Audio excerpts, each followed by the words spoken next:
planning an expedition, Billy? You name it, Patrick. Going to New York, St. Louis, maybe even Paris, France. That's where I'm heading. It sounds more like you're heading into the bank robbing business. Listen, boy, I don't have to. I got a pot of gold. Right about right there, Patrick. Billy, that's Jickarilla country. Last I heard, they were more interested in hair pieces than gold. What if your Apaches to a millionaire? Listen, just feast your eyes on this. Look at it. Not that I don't trust you, Patrick, but you know when it's gold at stake, you know how it is. If it's not asking too much, would you mind telling me where you got that? Johnny Red. Johnny Red? Yep. Billy, he's been digging up there for over 30 years. You don't really think that... Well, I think he's finally hit it. Listen, Patrick, why would Johnny send me a map? Tell me to meet him up there at San Miguel. Well, that town's been abandoned for better than 10 years. That's right, it has, Patrick, and that's what makes it sound interesting to me. See, the story goes, an old Spanish mine up here somewhere ain't never been found up until now. I guess about a year ago, Patrick, I stake told Johnny to a month's digging money. And I laughed when he said he's going to pay me back, but I ain't laughing now. So, you have an old red carpet staked out for me, and when I get back, I might just, I'd buy you a cup of coffee or something. Good luck, Billy. You're going to need it.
To lose every one of them fat little fingers.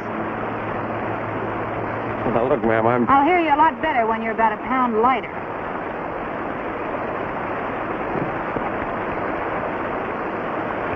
Better. It's getting so late, you can't take a bath in peace nowadays. Now, just who are you? Billy Bunny. Well, Billy Bunny, what are you doing poking around my buggy? What do you mean poking around, whatever you... Her name's Sadie Wren. You're Sadie Wren. When a fella finds a buggy busted down out here with a busted axle about 30 miles from nowhere, it usually means a little trouble, wouldn't you say? So help. There's fine tools in the back.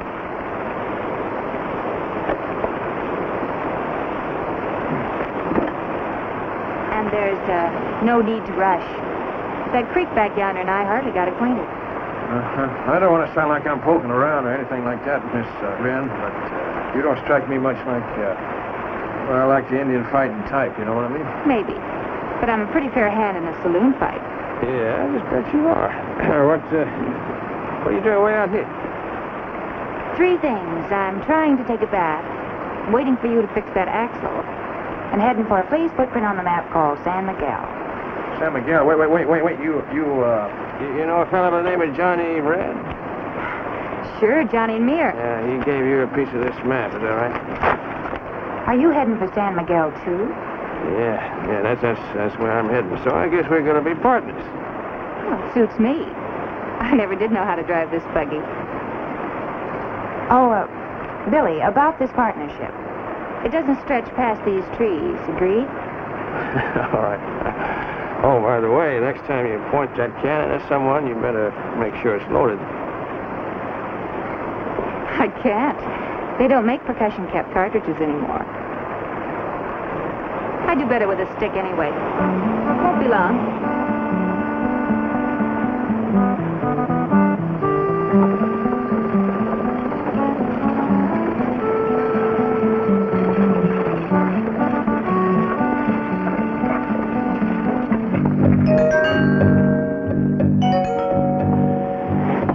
This ain't a town, Sadie. It's a fort.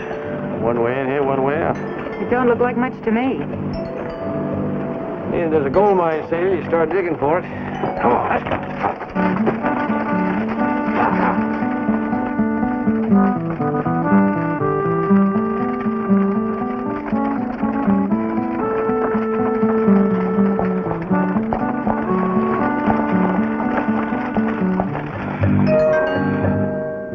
Well, looks like we got here ahead of Johnny. This place gives me the creeps. Why? Never heard of a ghost yet who can handle a gun. Or molest so lovely a lady. Allow me. I'm Jason Cutter. To whom do I have the pleasure of addressing? William Bunny. This is Miss Sadie Wren. We're looking for Johnny Red. Why not?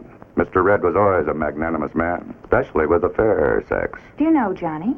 Not well, but wisely, as the saying goes. You see, I'm here for the same thing you are. Another partner here. In what was undoubtedly an alcoholic moment, I befriended Mr. Red. He made a promise of a reward, which I'm sure he did with both of you. So, as one beneficiary to the other, welcome to San Miguel. Oh, forgive me, habit of a lifetime is difficult to break.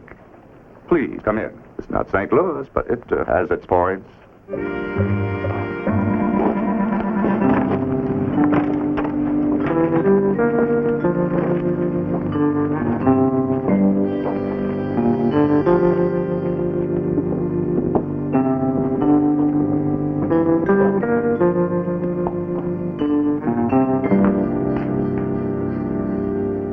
As you can see, our tardy prospector friend has provided us with food and an excellent brand of whiskey.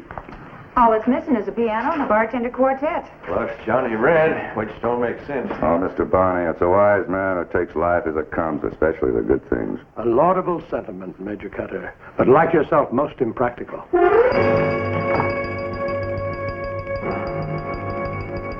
Where did you come from? Come from? Why, I've been right here for this week past now, waiting for you. Well, it would appear that Mr. Red has cut the entire territory in on his gold mine. For some reason, you look... Who are you? Surely you haven't forgotten me already, Miss Wren. Look again, all of you.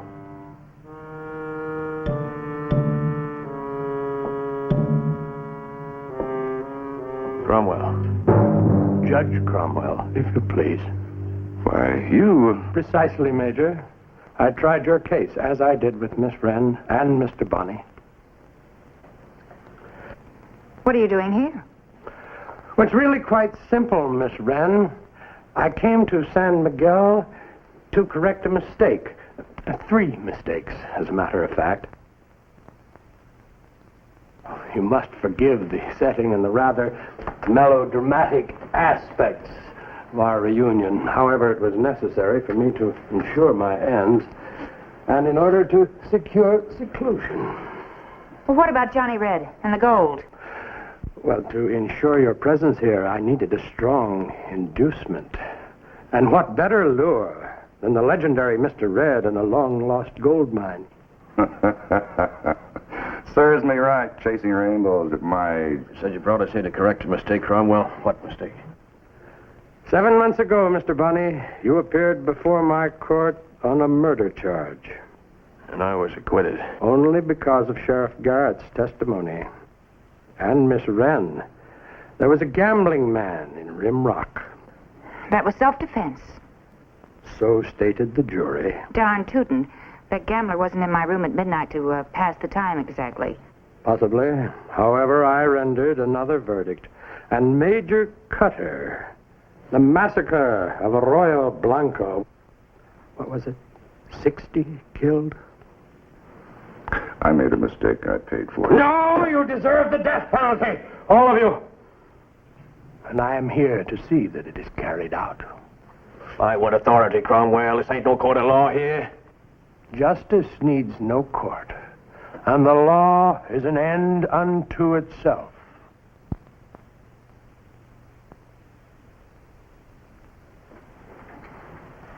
"10 years ago, I vowed to punish all wrongdoers who walked out of my courts free. You three are but few of many. Have you done this before? And I shall continue to do so until people like you can no longer corrupt society. Whatever Sadie and Cutter did here, Cromwell, is their own business. But if a jury acquitted them, that's good enough for me. So as far as I'm concerned, this kangaroo court is closed. Characteristic, Mr. Bonney. Most characteristic. However, this time your weapon is useless. Horace!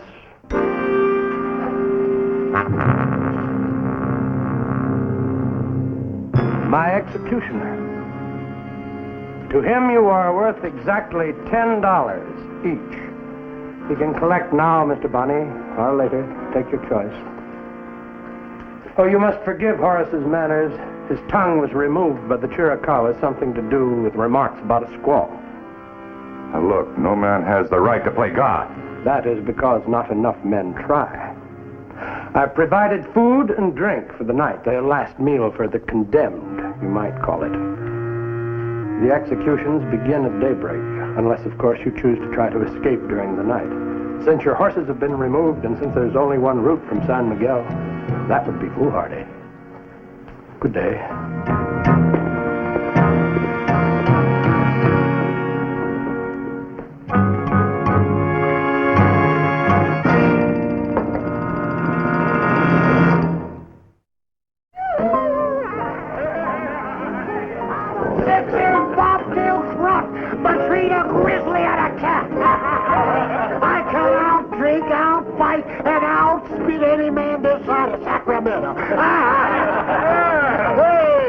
Hey, don't just root there, friend.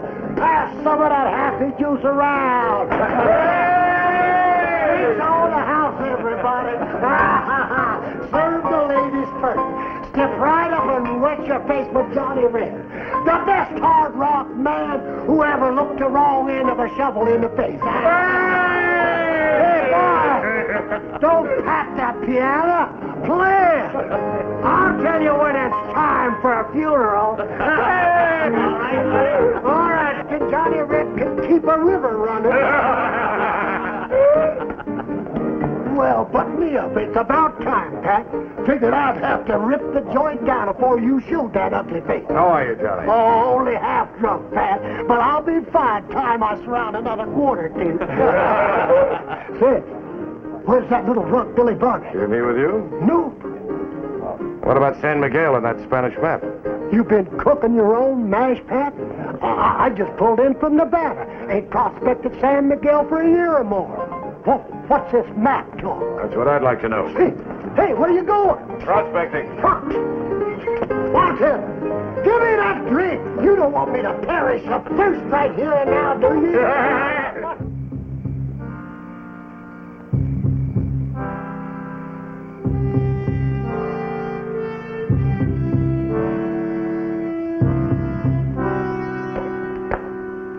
See anything?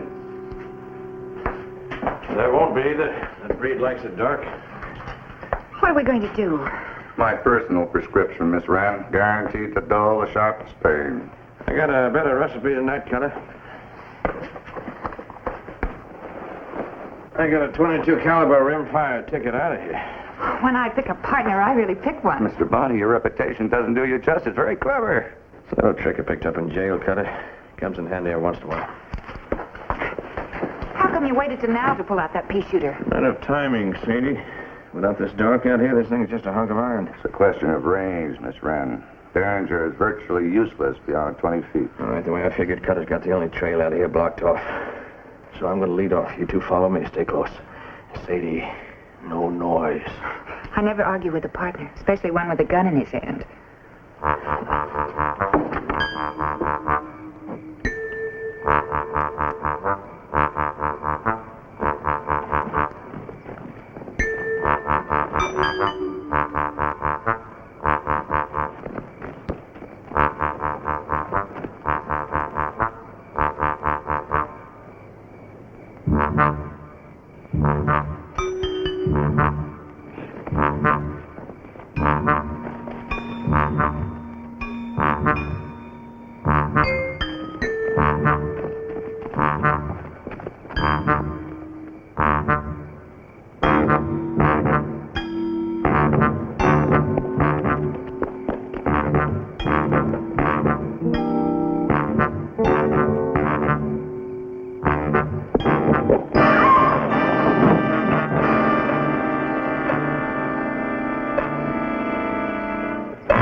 Well, that did it.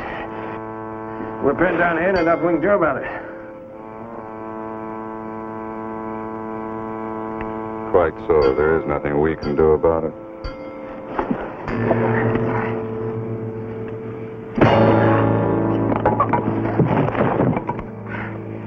Have you gone loco? I've never been more sane in my life. Mr. Bonney is right. 3 people have no chance against that rifle. But alone, armed with this, my chances are excellent. Cromwell was right. You aren't a member of the human race. Well, for what it's worth, my apologies. I'm only sorry that all of us didn't find the rainbow's end.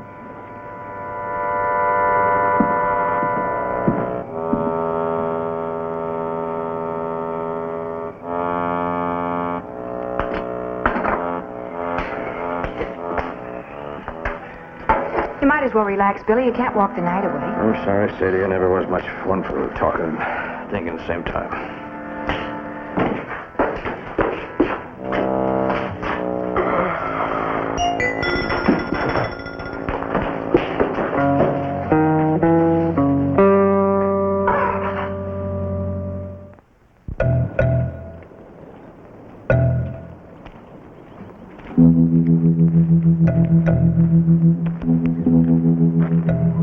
It is time.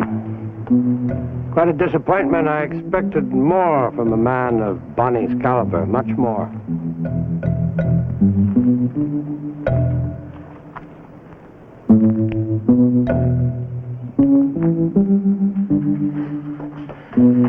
He's coming. Oh, Gabriel, blow your horn.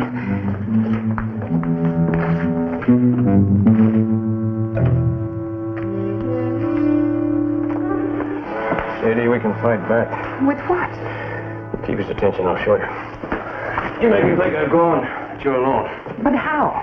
You start with a smile. Nature, I'll take care of the rest. His eyes will stay on me, I promise. Now remember, Sadie, I've gone. And Sadie, if this thing don't work out, Partner with your muscles and my brain, it can't miss. all right.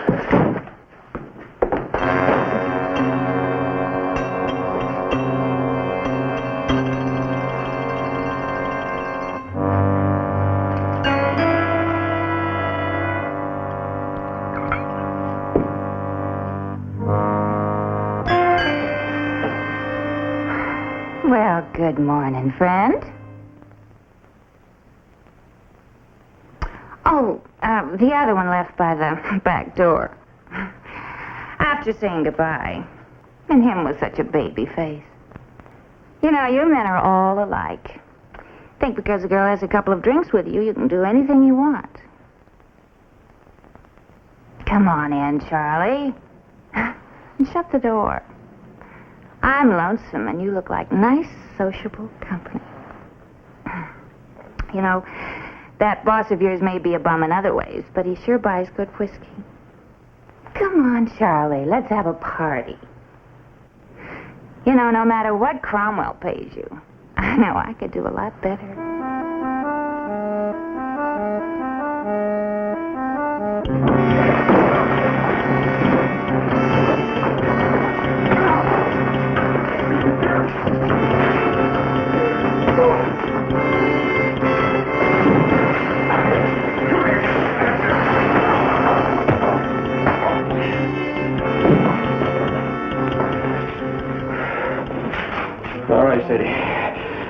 a little execution of our own.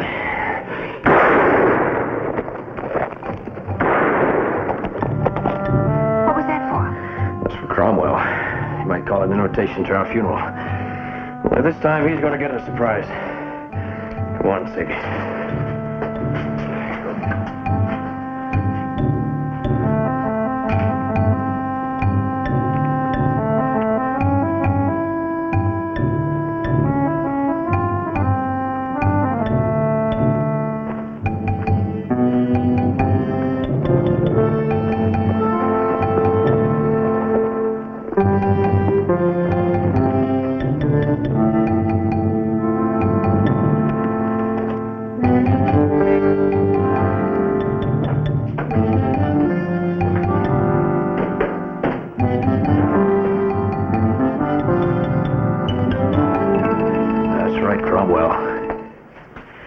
You take a good look.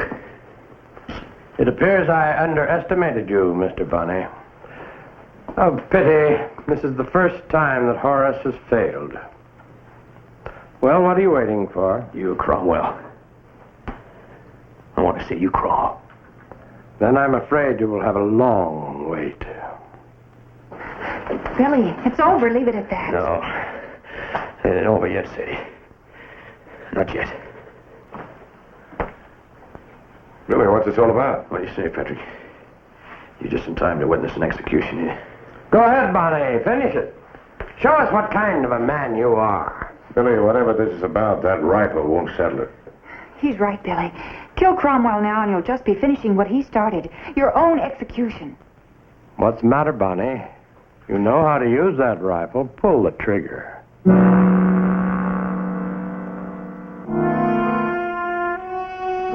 No, Cromwell. It's too easy. I want the rest of the world to see you for what you are. Patrick, he's all yours.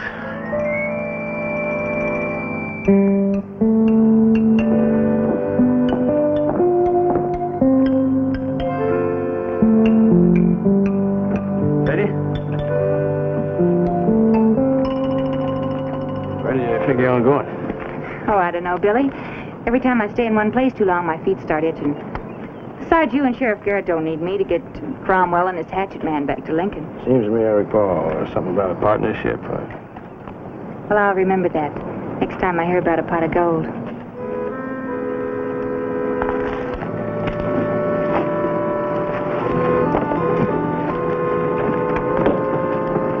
Bye, Billy.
Hi, Andy. Morning, Pat.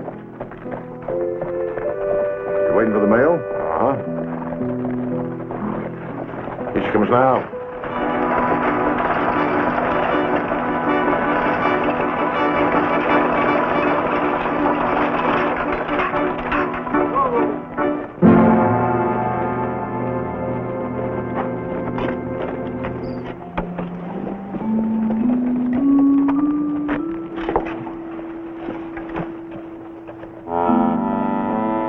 call that something, Pat. Captain. I can still walk, my dear. Maybe you better take some of your medicine. I hope the hotel isn't far.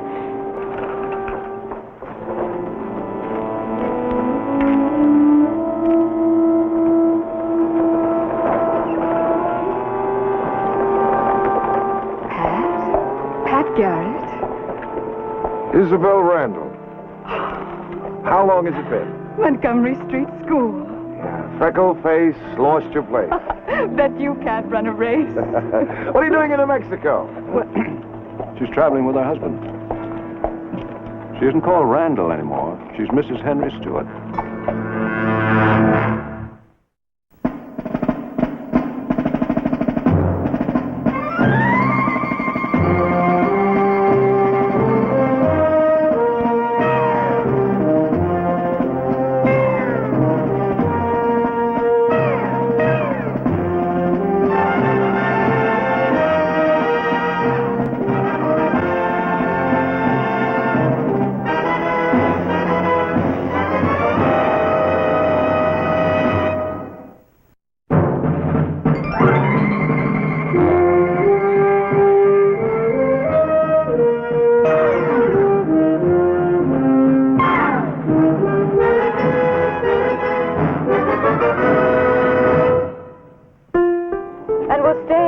As the mineral waters improve Henry's health.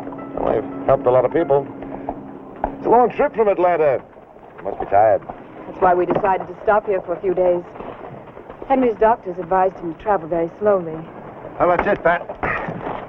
Oh. Oh, I'm sorry, ma'am. It isn't your fault. The clasp was loose. I meant to have it fixed before we left home. You've broken the letter opener. What?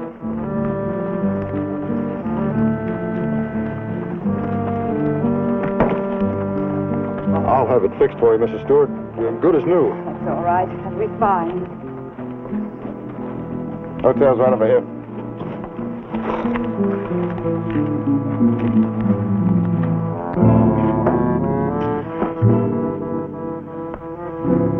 I brought you some guests, Jack. They're friends of mine. Treat them right. I'll drop by later to see how you're getting along. Thank you for everything, Pat. That was my pleasure. I hope you feel better. Goodbye, Mr. Garrett. I'm Henry Stewart. I wired ahead for accommodations. Oh, yeah, Mr. Stewart. I got a letter for you. Came yesterday. A letter? Let me have it. Yeah, right here, sir. From Dr. Wilkins.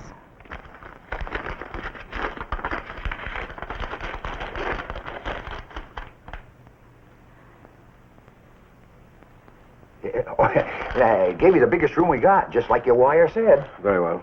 Get the bags. Yes, sir. This way, please.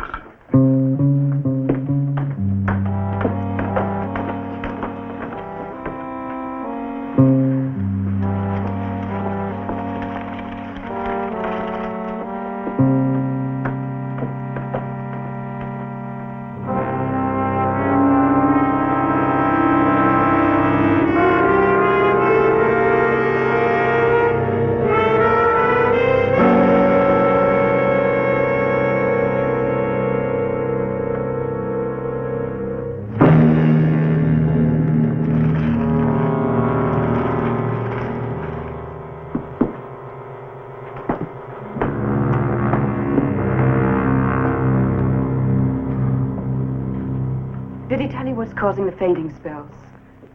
No, he didn't say. Well, what about the laboratory reports? Dr. Wilkins says they aren't completed yet. I see. Well, then they still haven't really found out what's wrong with you. Just that it's some kind of blood disorder.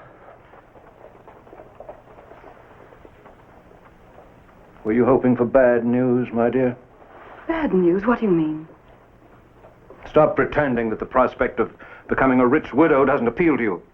You can't really believe that. Rich widows are in demand, especially the desirable ones. You are desirable.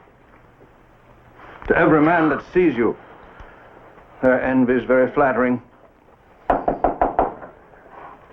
What is it? The deputy sheriff, Andy. Another of your admirers.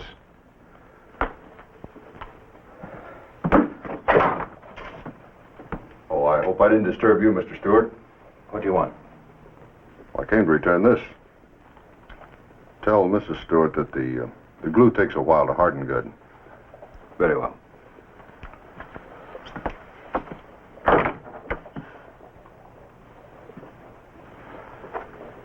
Even he plays Lancelot to your Guinevere. How many Lancelots have there been? Henry, please. I'm sorry. It's very gauche of me to notice your little flirtations 1,000 parts. As I was saying, a widow would be spared these little inconveniences.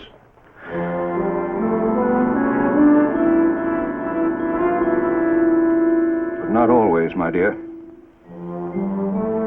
Not always.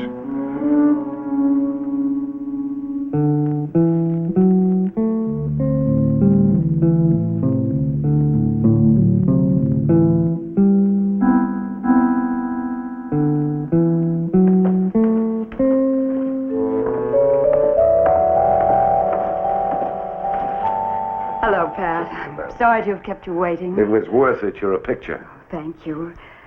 Henry selected this dress and hat. I just hope they're not too overdone. They're beautiful, beautiful, and so are you. I can't believe the freckle-faced imp I went to school with has become such a lovely woman. I wish I could be that freckled-faced little girl again. Just for a while. Well, let's try to make it today, shall we? All right, but we mustn't be gone too long. Henry seems much weaker today. Oh, well, if you'd rather postpone Oh, it. Pat, I can't. He insisted I go with you. He became terribly upset when I suggested staying home. Well, he probably thinks you need to get out of the hotel room, and he's right. A little fresh air will do you good.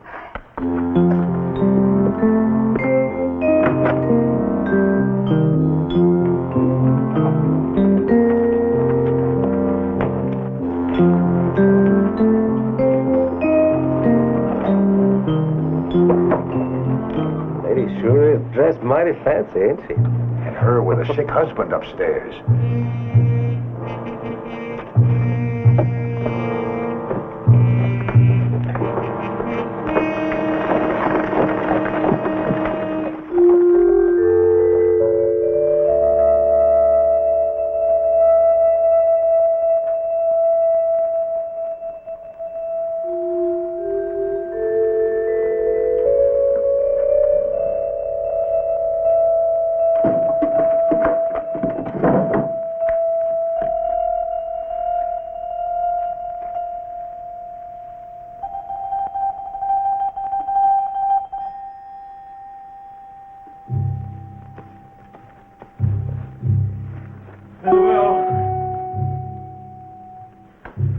Isabel.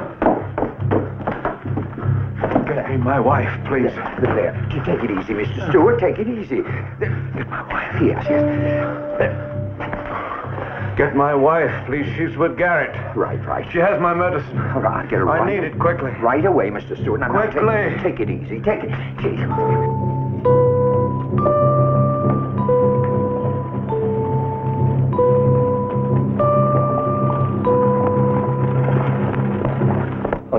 There's a man inside there.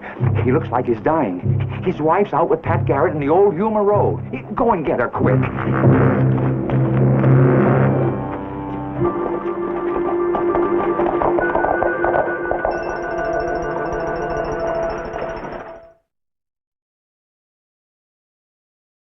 Are you sure you don't want a doctor? Oh, no.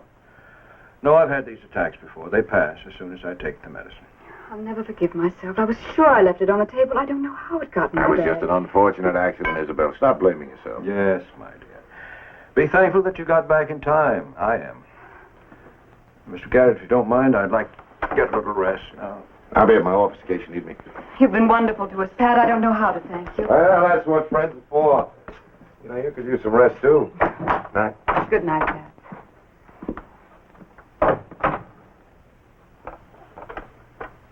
Well, your little romantic interlude has been sadly interrupted, hasn't it, my dear?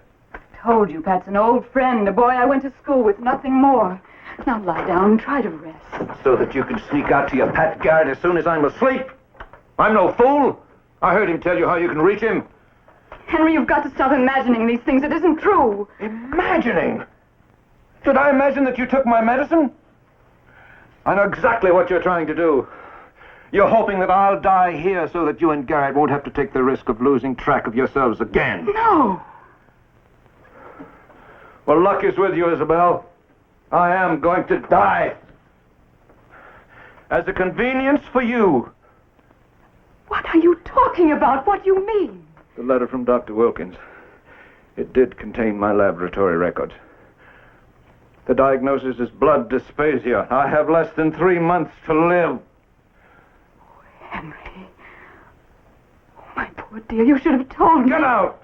Your lies sicken me. Get back to your Pat Garrett. And you really do believe I'm lying? Yes, I do. You've never fooled me. You've always lied to me. You sound as if you hate me. I do. I've hated you as long as I've known you. Then why did you marry me? Why? Because you're beautiful. So many men wanted you. I was determined to capture that prize.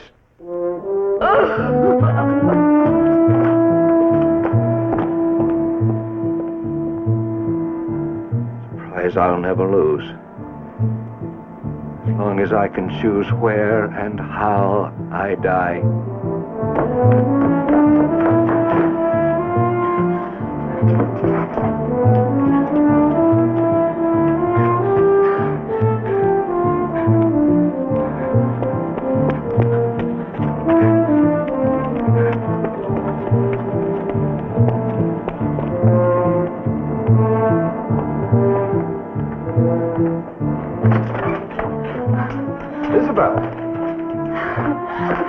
Isabel, what are you doing here? What happened?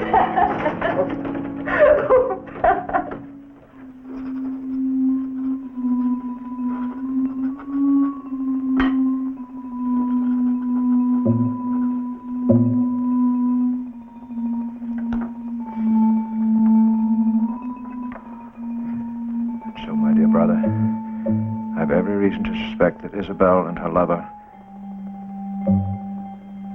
will try to murder me.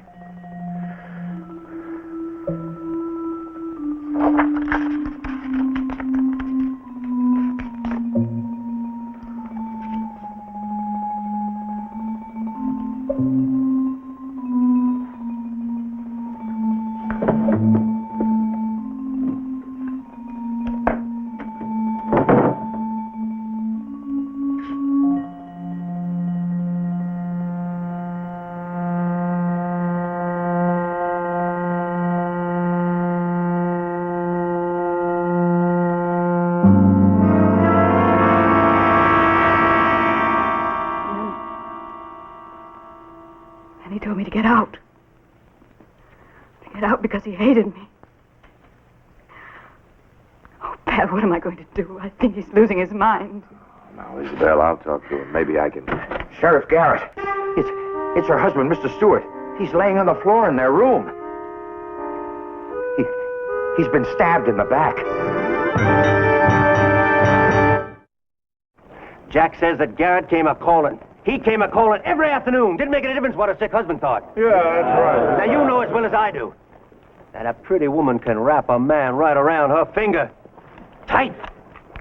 So tight he let her get away with anything. Even murder. I tell you that Mr. Stewart was sick. He couldn't protect himself. He didn't have a chance. She killed him in cold blood.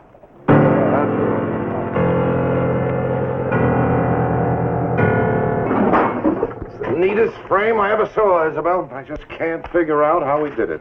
Well, even if it were true, I mean, what Henry's letter says, why would I try to kill him? I knew he had only 3 months to live. I have only your word for that. That's good enough for me, but not for Judge. If only we could find that medical report from Henry's doctor in Atlanta.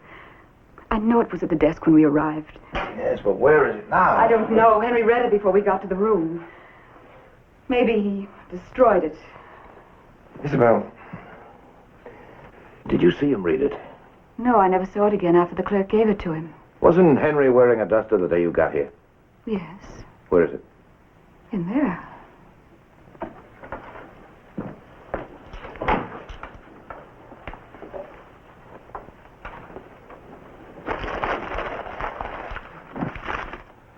Atlanta General Hospital. Laboratory report and diagnosis. This is, of course, diagnosis, dysphagia of the blood, cause unknown, cure unknown, characteristic progress of the disease, increasing weakness, and fainting over a 3-month period, culminating in death. And there's Dr. Wilkins' signature. Oh, Pat, thank heavens. We're not out of the woods yet, Isabel. Well, it gives us a reason why he might have killed himself, but it doesn't tell us how.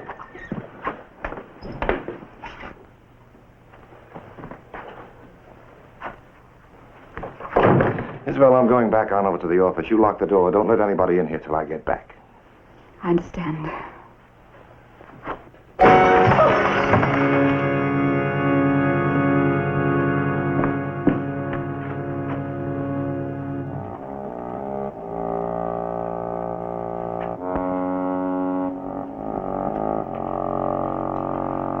Isabel, I'm taking you into custody for your own protection.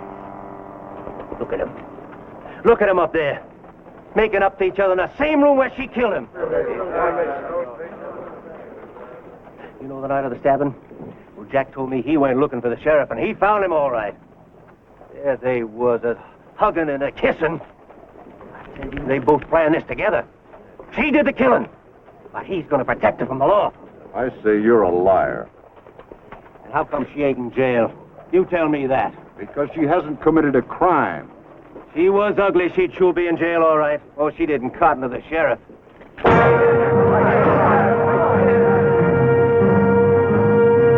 called you a liar, mister.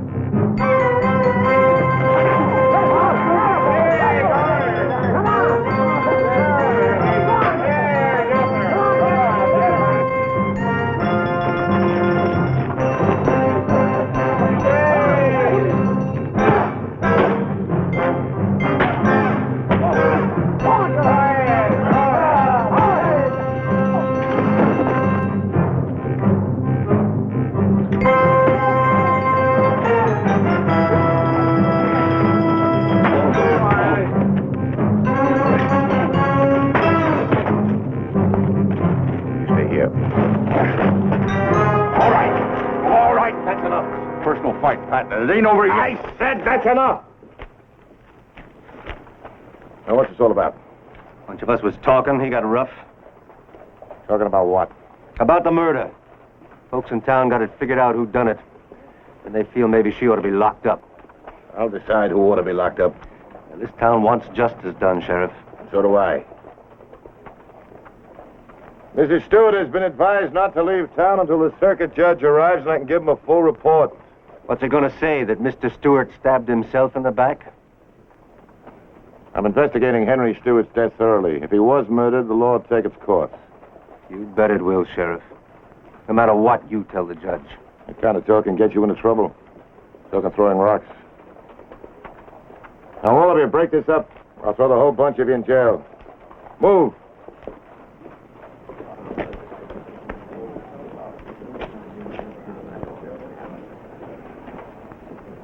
Andy, from now on, you act in the line of duty. That's all. Mrs. Stewart and I haven't done anything that needs defending. I was just choosing sides, Pat. You're going to need somebody on yours. No, I'm not. I've got enough trouble. You stay out of it.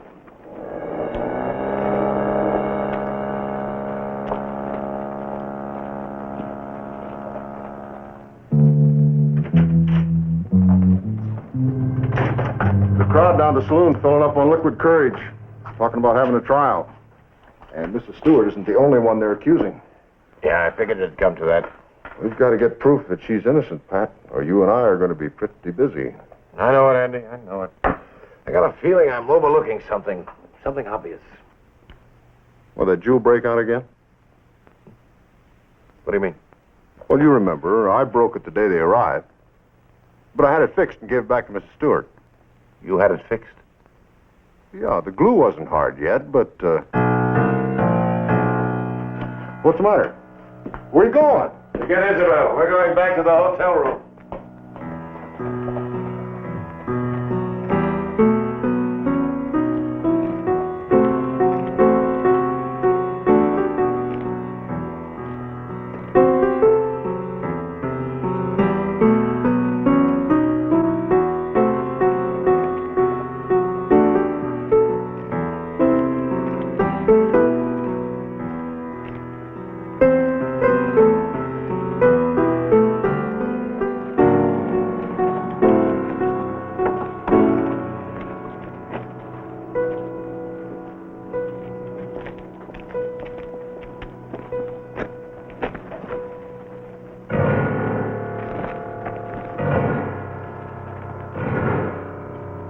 Andy, you better stay down here.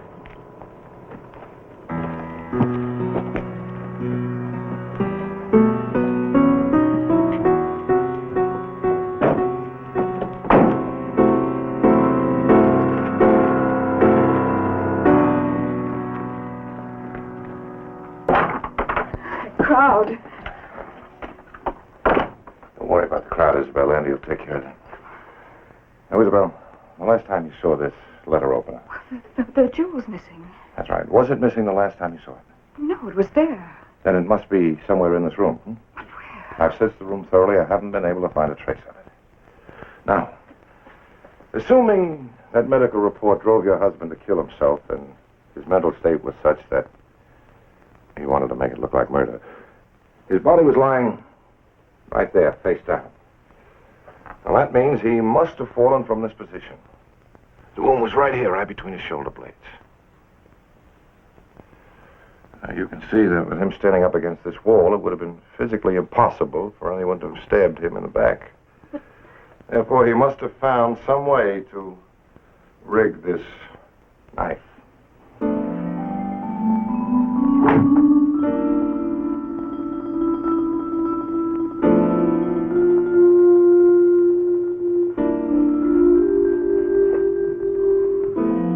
It's about right, doesn't it?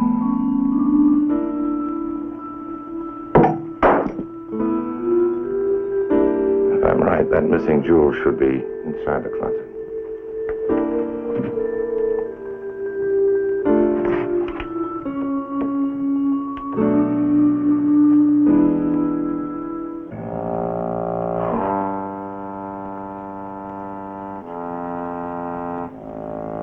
He did do it. Oh, poor Henry.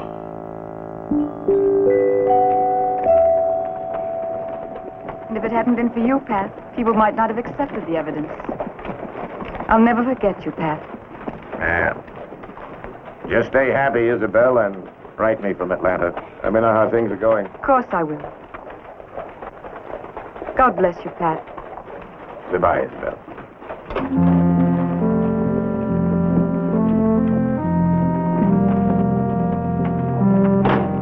All right, Charlie. Get up!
Howdy.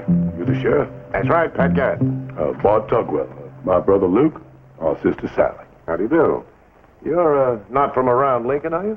No, we rode all the way down from Provo, Utah. Planning on settling here? Nope. We're looking for a low-down skunk ought to be hung from... Bart, don't go talking that way about him. I'm sorry, sis. It's because of sis we come to Lincoln. We're looking for a fella passed through Provo about a year and a half back. What's his name? William Bonney. Oh, well, maybe you've heard of him by another calling. Billy the Kid?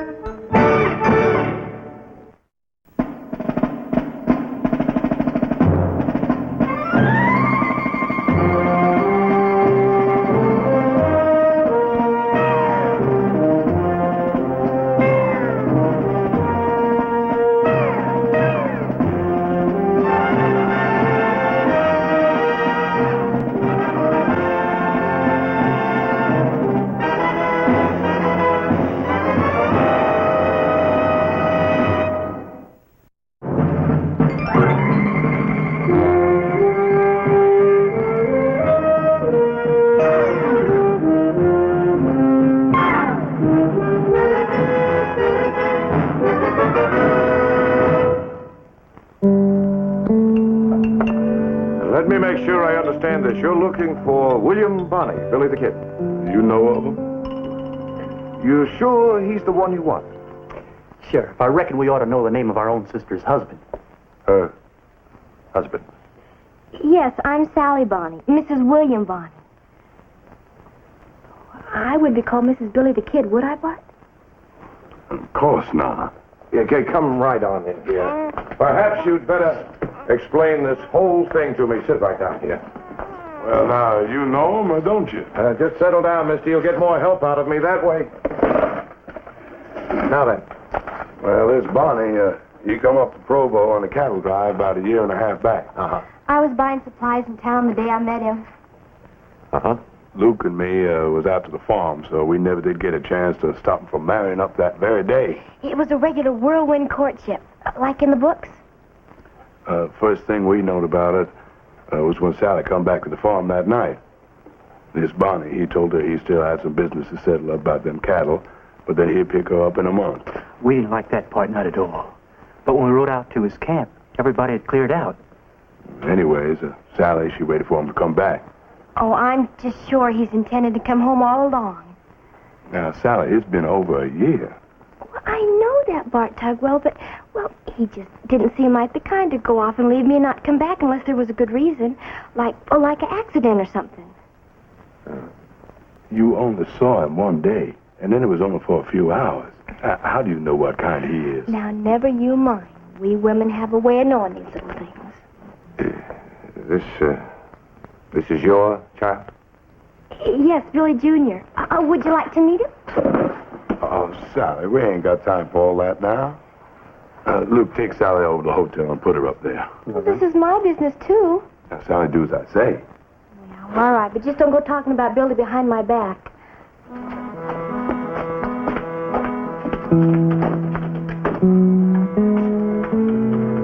She just can't seem to get it through her head that this Billy the Kid is a snake in the grass.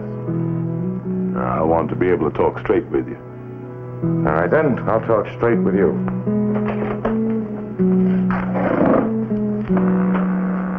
There is a young man named William Bonney who lives around here, but this doesn't sound like him at all.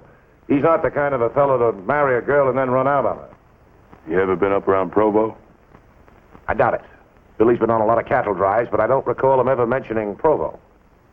This fella passed with a gun? Yes. Not a big man, but got himself a reputation, so folks talk about it. Yes. Sounds like the same fella to me. Well, Billy isn't the only one in this territory to fit that description. I'll tell you what. I'll ride out to the ranch where he works, and I'll bring her back in with me. Then you and your sister can see for yourself. That fair enough? Fair enough. Hey,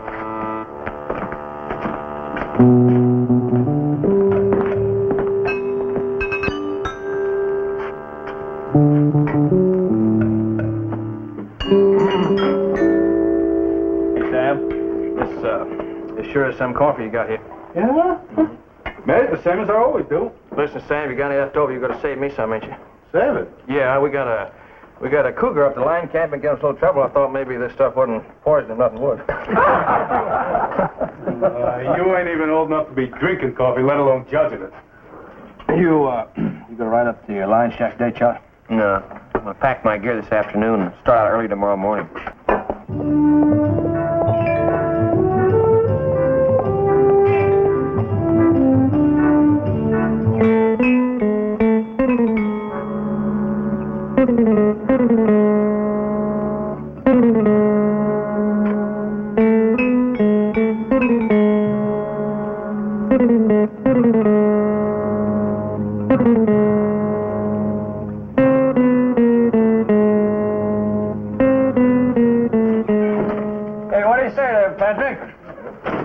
What are you doing up here? You up here on a business pleasure? What? They might call it business, Billy.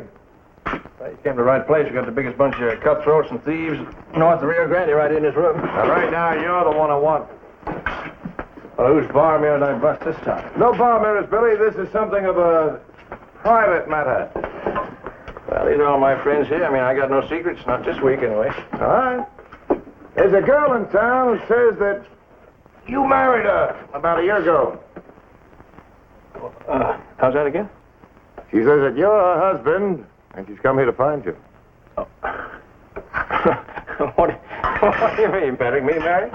Listen, I done some fool things in my time, but I ain't never been that much of a fool. That's what I figured. You've been keeping things from us, Billy. Oh, now, Sammy, boy, listen, I couldn't find a wife who'd cook me the kind of slop you got me used to, you know that. You want some coffee, Pat? Yeah, thanks, Sam. Well, I'll just explain to her that you weren't anywhere near Provo last year, and that should settle it. You say Provo? Yeah, she says that you were up there at Provo on a cattle drive. That's what you met you. Thanks, Sam. She said about a year ago. Uh-huh. Hey, that's in Utah, ain't it? Yeah. Well, come on, Billy boy, speak up. You know dang well it was over a year ago September you took 100 head up there. Now, ain't that right, Charlie? Oh, I don't recollect. Well, I sure do, and there's no doubt about it, boy. Well, Billy? Yeah, I was in Provo about a year ago, I guess, Patrick, but now that don't mean that I had... I think you better meet this girl.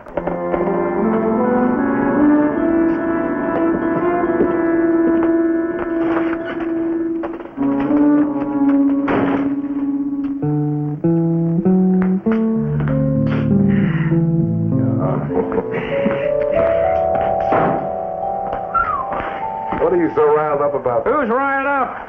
I sent for Sally. All you have to do is meet her. That should settle it. Oh, now, look, Patrick, just because that's in Utah don't mean nothing, does it? I mean, lots of people go to Utah. I know, Billy, I know. I believe you. Understand?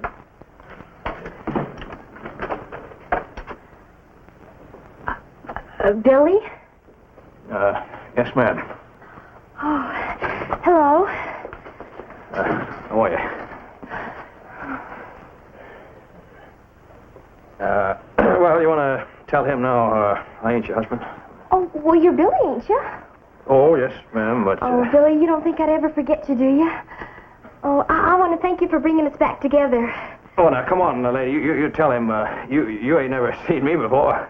Billy, I love you a powerful lot, but I can't lie about this. Not even for you. Yeah, I don't know what she's up to. I don't know what a game is, Patrick, but... All right, Billy, all right. Now, Mrs. Bonnie, Miss Sally, you've got to be very careful about this. You only saw your husband for a few hours. That was over a year ago. Now, are you sure this is the man? Oh, of course I am. We had such a wonderful time together. He told me all about himself. He even mentioned you. He said that Pat Garrett was the only man in town that was as fast with a gun as he is. I never talked to you in my life, lady. Patrick, this is all just a bunch of lies. Billy, I don't hold nothing against you for staying away for so long. What are you doing? What are you... Don't you love me even a teeny bit? No, I don't love you. I never seen you before, lady. I ain't your husband.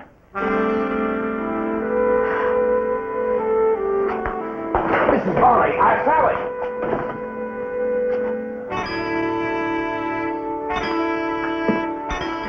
Billy, no matter what your story is, you shouldn't have hurt the girl's feelings. Well, what do you want me to do, Patrick? You want me to admit I'm her husband?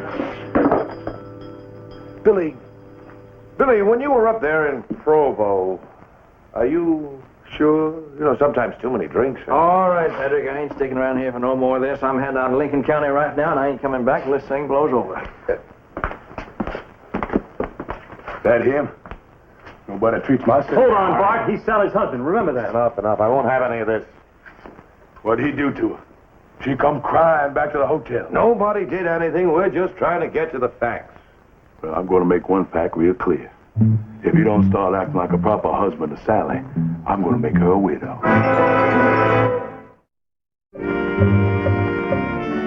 Are you going to hold me here or not? I got rid of her two brothers. Now, don't you stir me up. Well, you ain't got no charges to hold me on. Well, there's always desertion, none support. All right, Patrick. All right. What is it you want? I want to talk to you, Billy. I want to talk to you as a friend. You just forget that I'm wearing this badge, huh? You see, Billy, there comes a time when every man has to, well, sort of take stock. Look at what his life's been, where it's going. Mm-hmm. Well, what does that have to do with me, Patrick?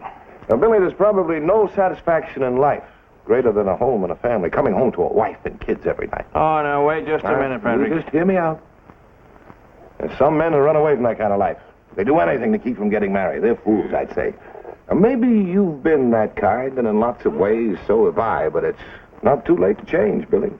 What are you figuring on getting married? Of course not. You know what I'm trying to say. I sure do, boy. And if you figure on talking me into saying I'm married to that gal, you just ain't about to. Billy, I'm just trying to give you some fatherly advice. Well, you ain't old enough to be my father, Patrick. Besides which, you don't believe a word of all that palaver yourself.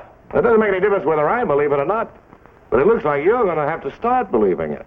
Listen, I got the best chance in the world for that little gal out there, Patrick. I'm going to hop on my old pony and I'm going to put a lot of miles between this town and me. You're going to stay right here in Lincoln County till this is settled. You ride out, I'll come after you myself. Well, I just might have to chance that, Patrick, because you're already against me anyway. Billy, I'm doing everything I can to clear this up. I've written to Provo for a copy of the marriage license. But you're being in Provo last year and the girl identifying, and that doesn't make my job easy. How long were you in Provo now? Oh, we camped there, I guess, about a day. And you never saw the girl? Oh, no one from town came out to camp. I mean, when you went into town. I never went in. I rested up in camp all day. Who else knew you stayed in camp all the time? Well, I don't know. I hired mostly new men for that job, you know, except maybe Charlie Botts. He was there. He would know. That's right out to the ranch if Charlie backs up your word. Yeah.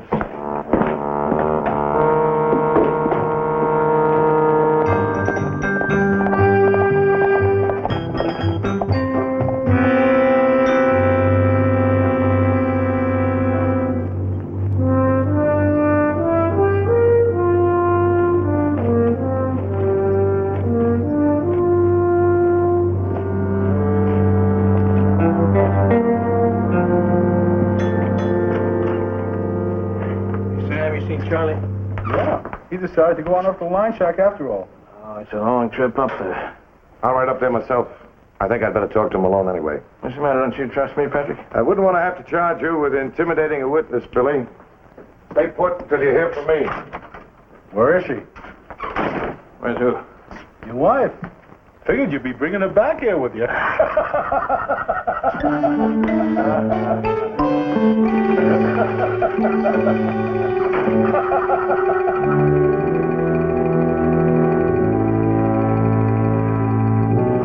No, Sally, don't carry on so.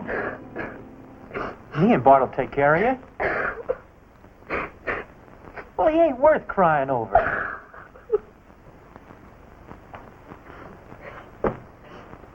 Luke.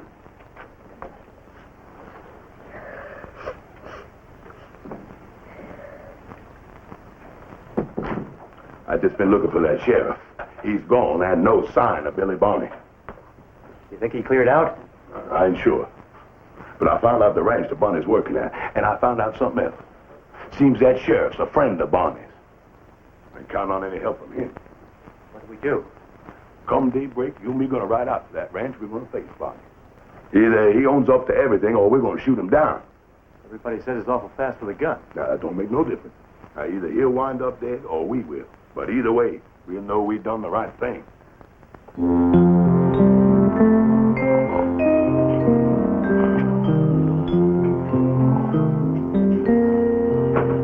All right, everybody up.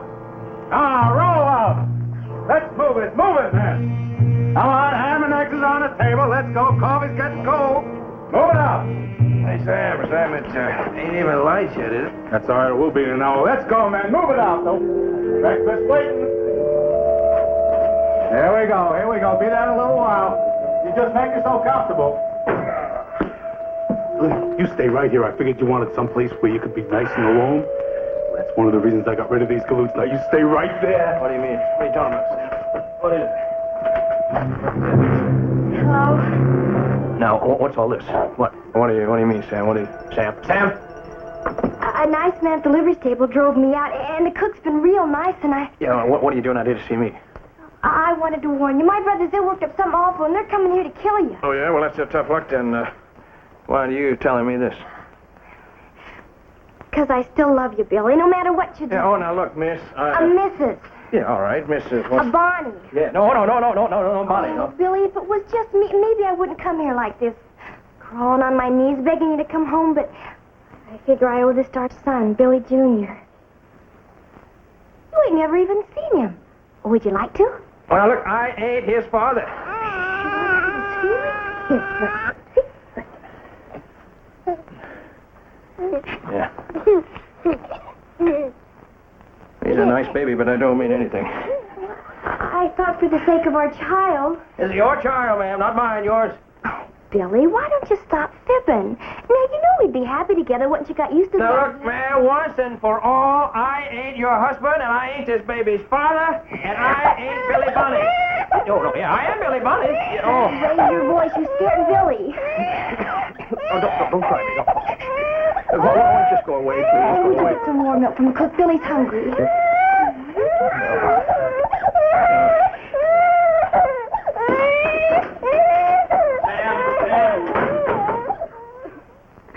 Ma'am, Sally, don't you think your crying's going to have any effect on me? Here? Sally, holding this baby here ain't going to change me one bit. That's what you think. I know that's what you're thinking. You just stop that crying right now, Sally. I mean, just stop it. You hear? Sally. Don't you start in on me now, baby.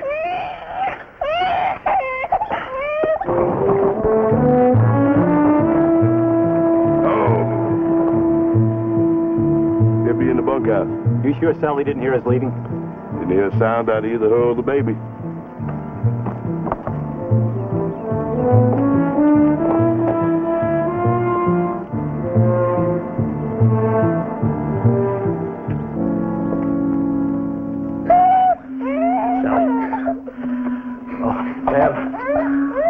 Ma'am, you want to take him now? Take him. Oh. I don't think this baby likes me. Please, Sally, listen to me. Come on now. Neither of us. Nobody wants us. Ain't we any good at all? Yeah, come on now. Please, Sally, don't you understand?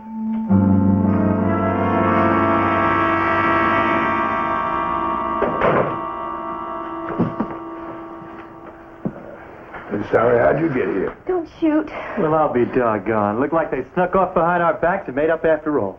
Is that right, Sally? No, that ain't right. I mean, just because she's here now and I'm holding this baby, that don't mean nothing. Now, you step outside. You low down, dirty. Bart, remember Sally.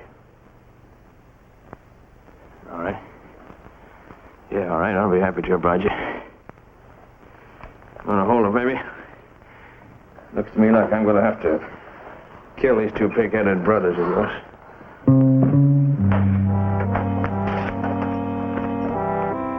What's it going to be? You going to be me against both of you and no shotgun? No, it'll be a fair fight. I'll face you with my pistol, and if I don't get you, then Luke will go next. Well, then, mister, you ain't picked yourself a fair fight.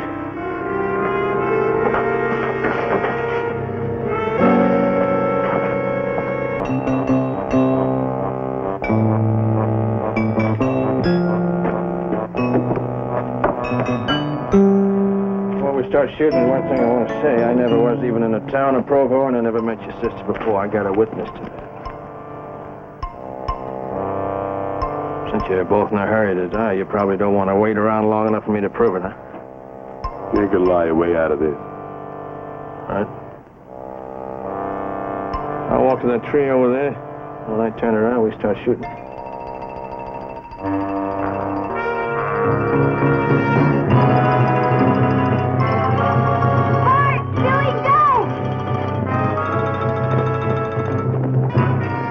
Sally, get out of the way. You ain't shooting Billy. I gotta. Now, I'm doing this for you. For me? He's my husband, Bart.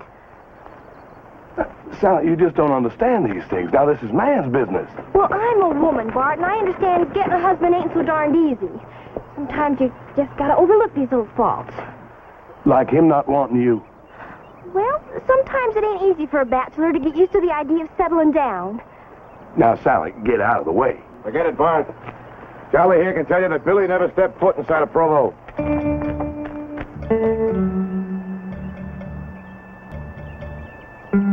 You got some friend to lie for him, is that it? Oh, no. Charlie and I had a long talk, and I believe every word he says. Charlie?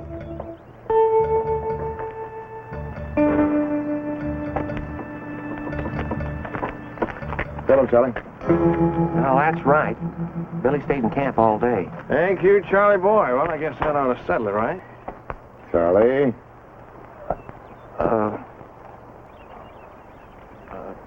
I went into town, though, and I met Sally. I guess I married her.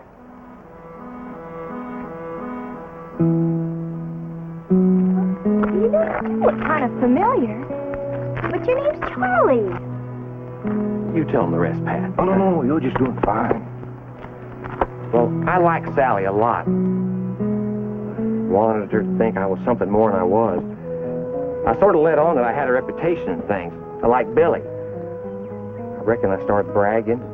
Well, everybody knew that Billy the Kid was near Provo, and I really loved Sally. There's no way to tell her that I'd lied about who I was. I was afraid she wouldn't have me if she found out. Well, why did you run off once we was married? I couldn't tell you. I didn't want you to find out what a miserable excuse for a man I was. If I'd have stayed around, you'd have found out. Sally, I'm sorry for what I've done to you. You're the finest person in this whole world. You certainly deserve something more than Charlie Botts.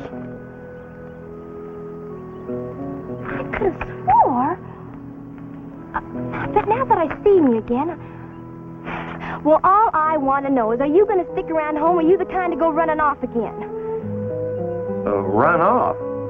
From you, Sally? Oh, I wouldn't run off. Well, after all, it was a man I married, not some name. You know, now that I think of it, guess he ain't the spitting image of you.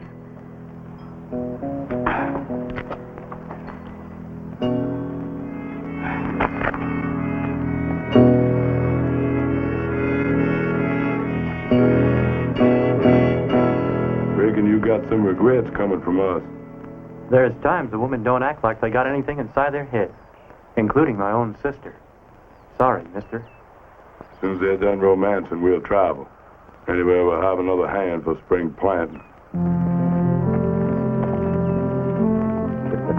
You know, Billy, I'm a little disappointed.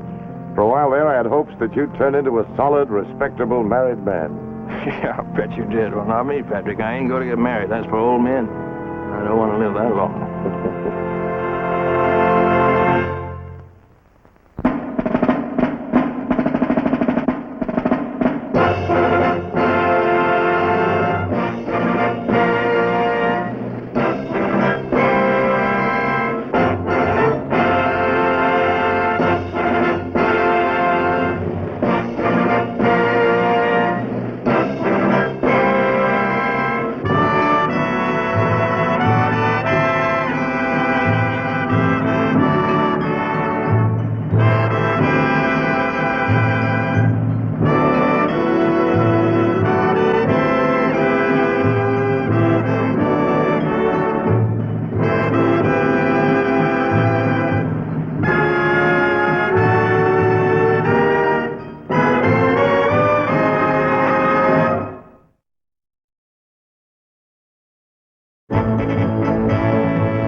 Governor, this is Sheriff Pat Garrett. Governor? Sheriff, you be seated. Oh, thanks, sir. We haven't much time. Garrett, I need a man who can carry out an assignment, regardless of cost or consequence, and a man who knows Indians. Now, you served under Major Graves during the war between the states, and he tells me that you are that man. That's why I sent him to Lincoln for you. The major didn't explain what sort of mission. Well, those were my orders. Precaution until I talk to you. You see, the major and his men are too well known to carry out the mission. So it has to be somebody not identified with the government. Now, are you interested?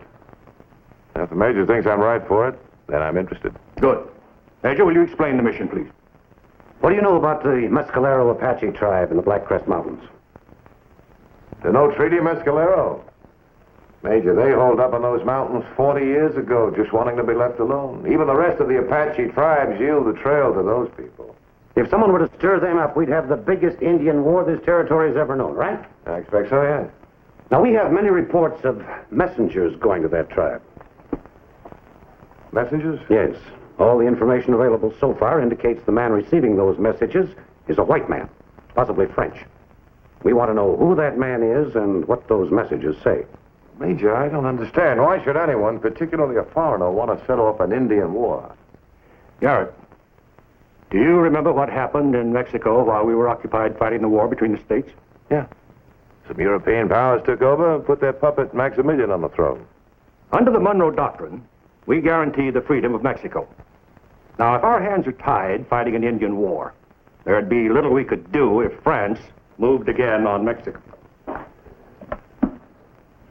Governor, you mean the white man you mentioned could be a foreign agent sent in especially to stir up the Apache lodges? Suspect anybody you meet. Anybody at all. The man might not even seem foreign. He could use any disguise. But get the facts. Right. Major, you'll give Garrett a good interpreter, of course. You'll have Star, sir. I'll take Garrett to his place myself. Star? That man's afraid of his own shadow. He's the only man I have available who understands that Mescalero dialect, sir. Well, I'm sorry we can't offer you better help, Garrett, but good luck. Thank you, Governor. Good day, sir.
Major.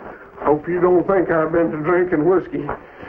I just hold maybe a tablespoonful of it on this terrible bad tooth I got. Well, you get your hatchet and a 10-penny nail, and I'll knock it out for you. You're cruel.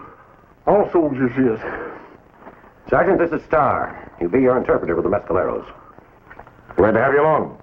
Sure hope you don't scare easy. Them no treaty mescals? Now, Major, you keep sending me on assignments like this, and I'm going to wind up like that picture did in the Bible that kept going back to the well. On the Army payroll, that's what pictures are for. Now, let's get on with this. You explain it to your sergeant. I just remembered to water my horse yesterday.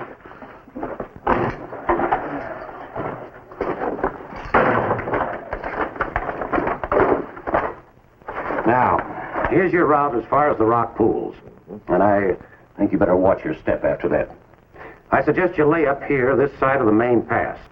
And if you see any special couriers, report back. Bring one with me?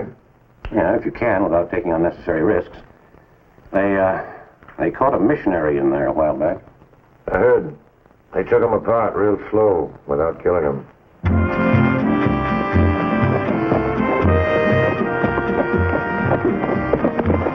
Hey, Star, when do we see these rock pools? Day after tomorrow, if we're still alive.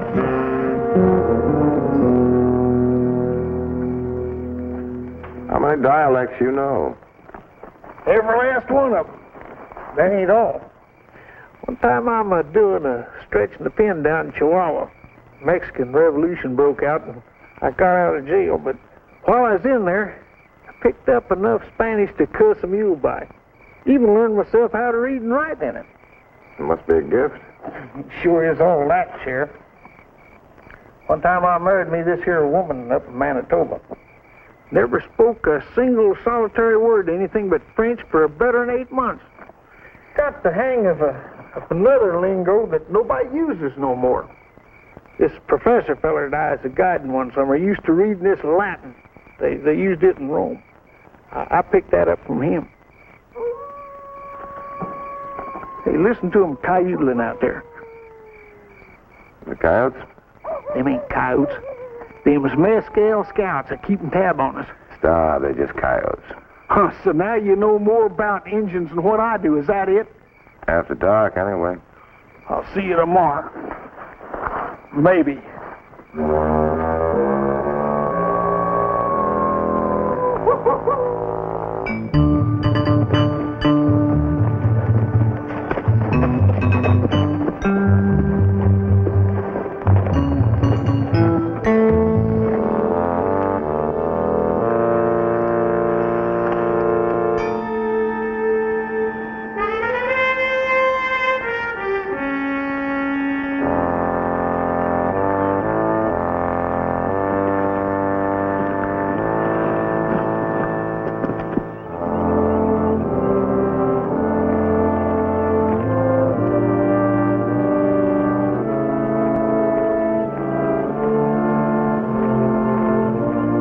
Welcome, my friends. I've been expecting you half a day. You knew we'd be here? How? A little bird told me, monsieur. A whisper passed through the desert. The coyotes talked of you last night. That's Apache talk, but you're French. Just who are you, mister? Monsieur Maire, of la Société de Jésus, or as you would say, a Jesuit priest. Father Gasclin. Little out of uniform, aren't you? Indeed. A ship in wolf's clothing, monsieur. It's kind of a coincidence us meeting here. You wouldn't be carrying a message of any kind, would you? But of course. To my poor ignorant children of the rocks and sun, I carry humbly the message of eternal salvation. The kind of a message I had in mind would be in the form of a letter. Like that. A few personal things only. Well, look at them hands, Sheriff. Danged if he ain't the same one them savages had a hold of. Please, monsieur, I beg you. Take your hands off us, Tom. Whose side you on, anyhow, Sheriff? Please, monsieur, do not argue on my account.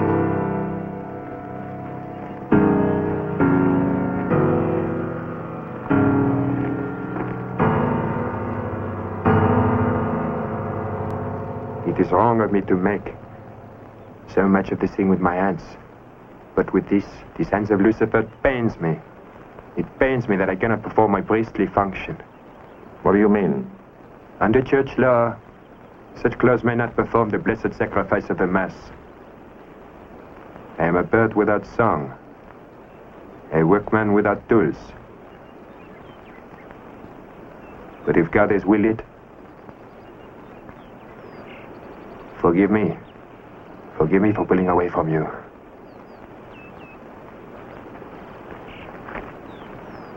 You know, all that still don't mean that he ain't packing other messages to them savages. The way I heard it telled, they stood him barefooted in a bed of hot coals. And they stuck burning cactus stickers in him till he looked like a porcupine.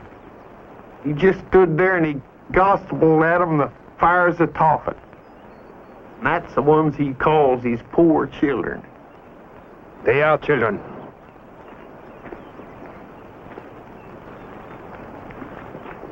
What he just said, is that true?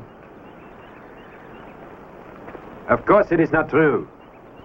Am I a fool to preach eternal punishment to those who are born and will die in purgatory?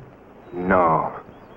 No, when these poor, foolish people do these ugly, terrible things to my body, I narrate to them in their own tongue the story of Bethlehem.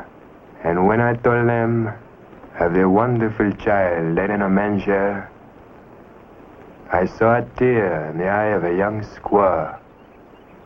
It is on this single tear I build today all my hopes. Sorry. We're forgetting that letter. By what authority, monsieur? The authority of the United States government. Ah, now I comprehend. You take me for a spy, a treacherous little lizard. Monsieur, what gentleman would betray the hospitality of a grand republic which asserts equality of all men and women? It's in the of our father. That's a handsome sentiment, sir. Surely you still do not wish to see my personal correspondence. I'm not enjoying this.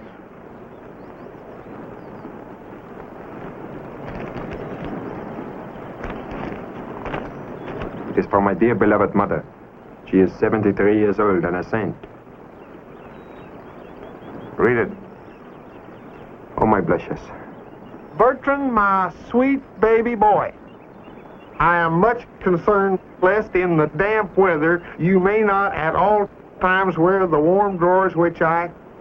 It's from his mother. I'm sorry we gave you such a bad time. Allow me the pleasure of turning the other cheek, messieurs, if you will dine with me this evening.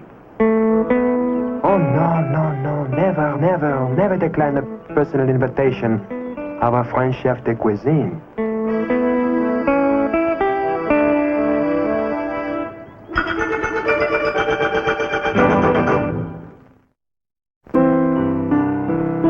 You shoot these yourself? On the wing. 5 and 5 shots. Oh, with a hunting bow, I am incroyable. Shame on me. Shame on me for boasting of my worldly achievements. And forgive me that I am so stupid not to see your sorrow. Me, sorrow? Oh, poof, you. You grieve only when you fail your duty.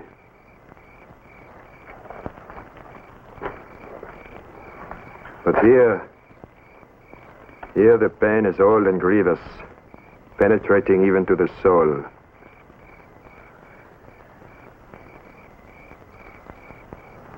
Open your heart to the divine love, mon fils, and you will never fear again.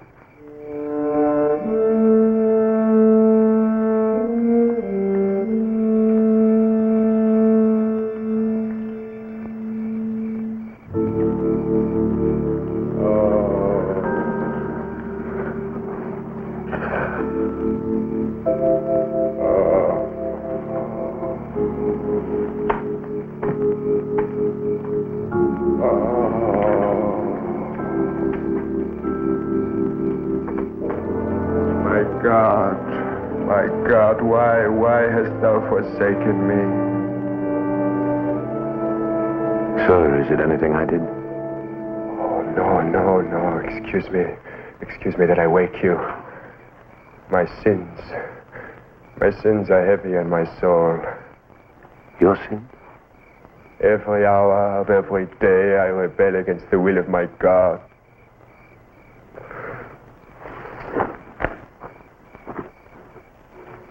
These claws.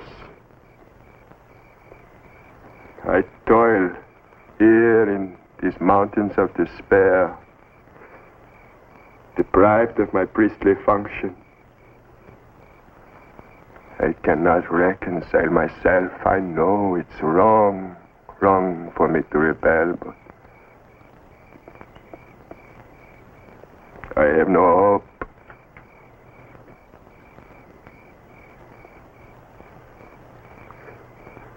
Monseigneur, please forgive me and have mercy on me.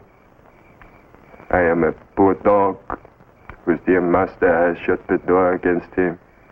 Please, Father. At last, my friend, you call me Father. Thank you. Go now, kind Protestant friend, and pray for me.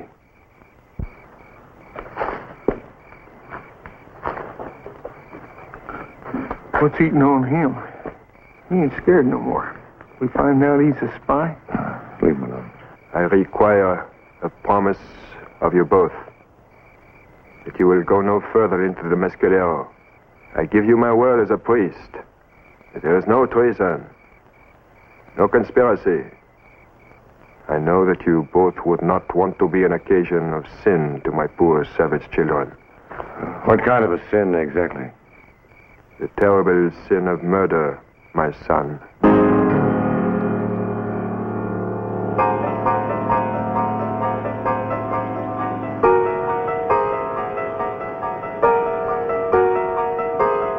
Boy, this sure is a good spot for sleeping. First time I ain't had a bad dream and I don't know when. Hey, where's the Frenchman? Probably took off before daylight.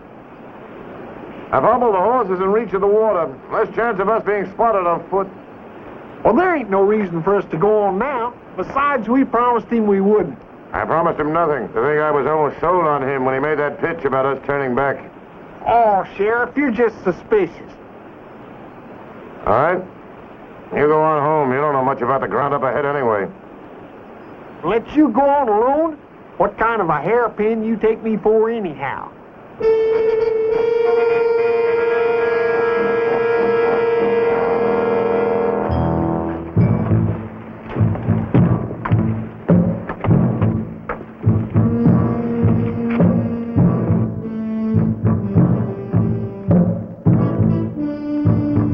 Sheriff? Quiet. Sheriff, you know something? I ain't scared. What? It just come to me. I ain't scared at all no more. I ain't been scared a single solitary minute since he laid them hands on me.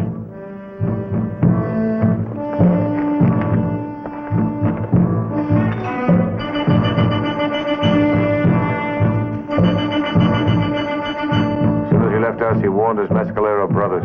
It ain't true. I don't believe it. You know something? I ain't Shut up. scared.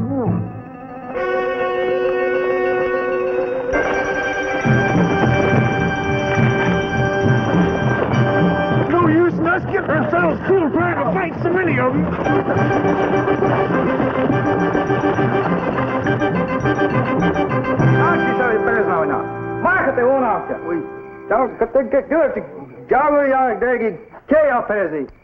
What are they saying?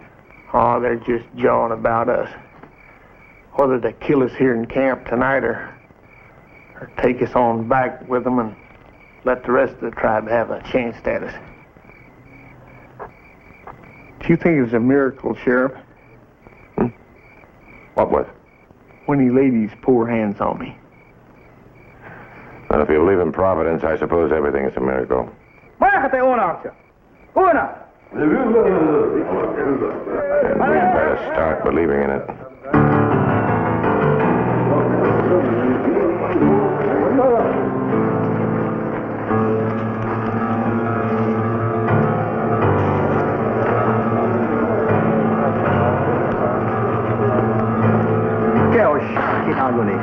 Stinking varmint. Said I wasn't even worth scalping.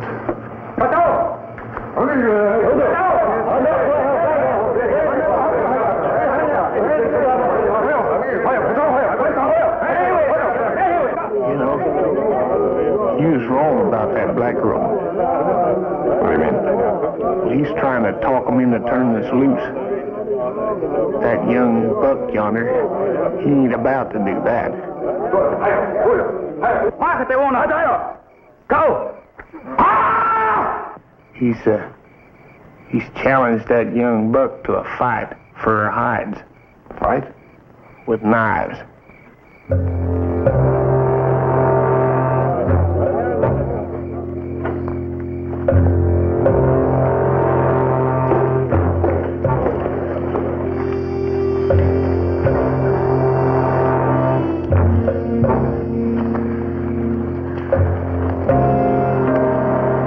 If you will hold this for me.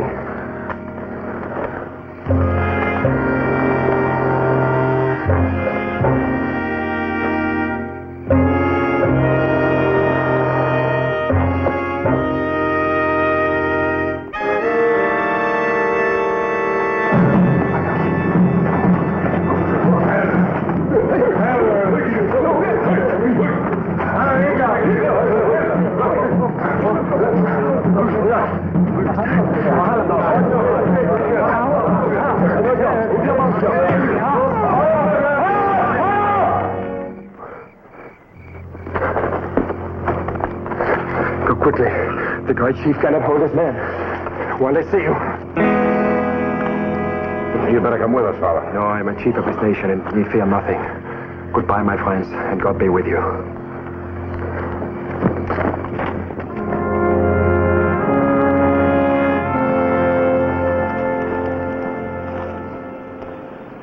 For scouts, you leave a plain trail.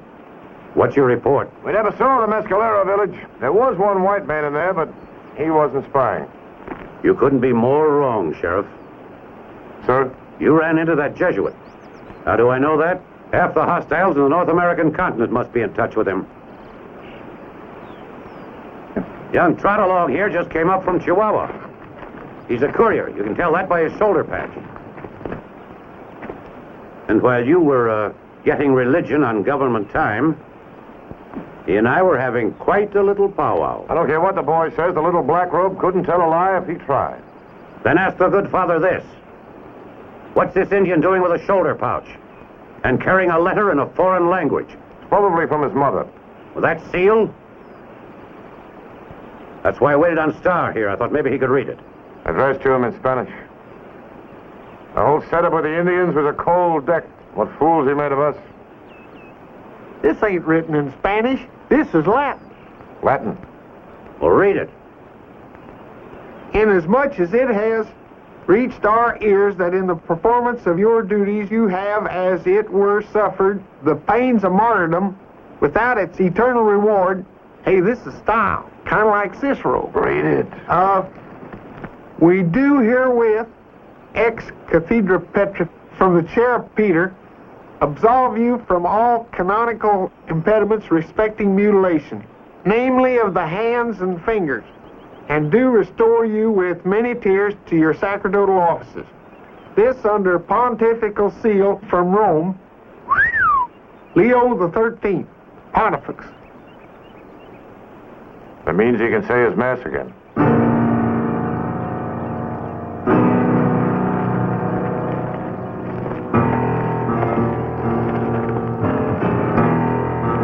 I want you to run along with this. Wait a minute. That goes back to Washington for processing. Major, the man is full. Can't wait any 2 years.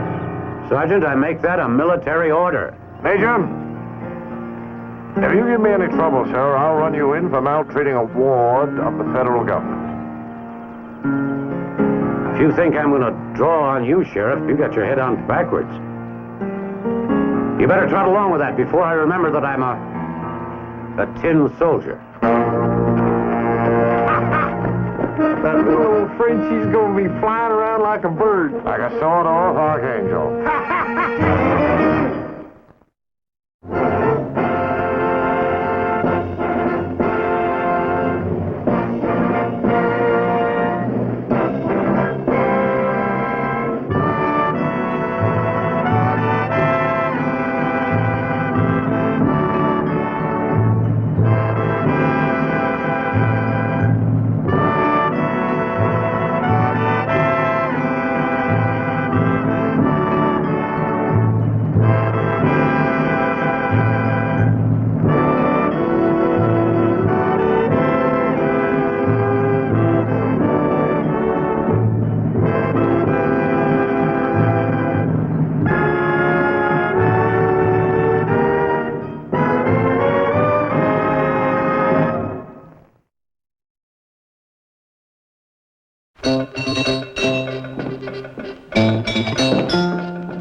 Well, Rosa, the stage should be here any minute now. If there's anything I can do.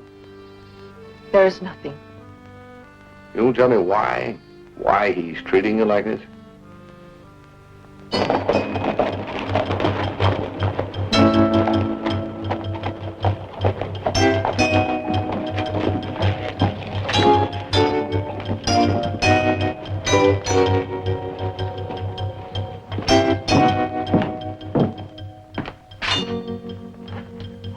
This belongs to her.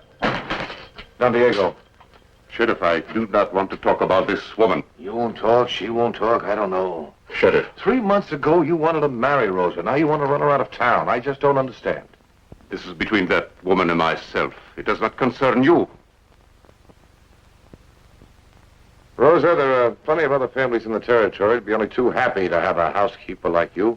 He can't force you to leave Lincoln. If she does not go on that stagecoach now, I will denounce her in public, and everyone will know the kind of woman she is.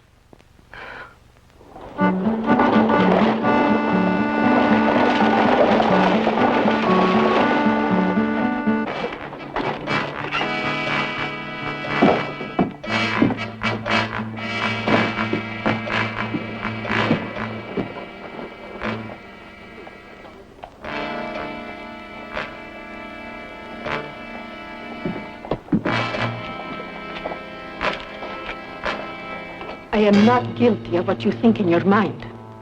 I swear it. You will listen to me. If you believe this terrible thing, may my curse be on you and your family, now and forever.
He's dead. She killed him. She put a curse on him. And she killed him. And for that she will die.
You're free to go now, Rosa.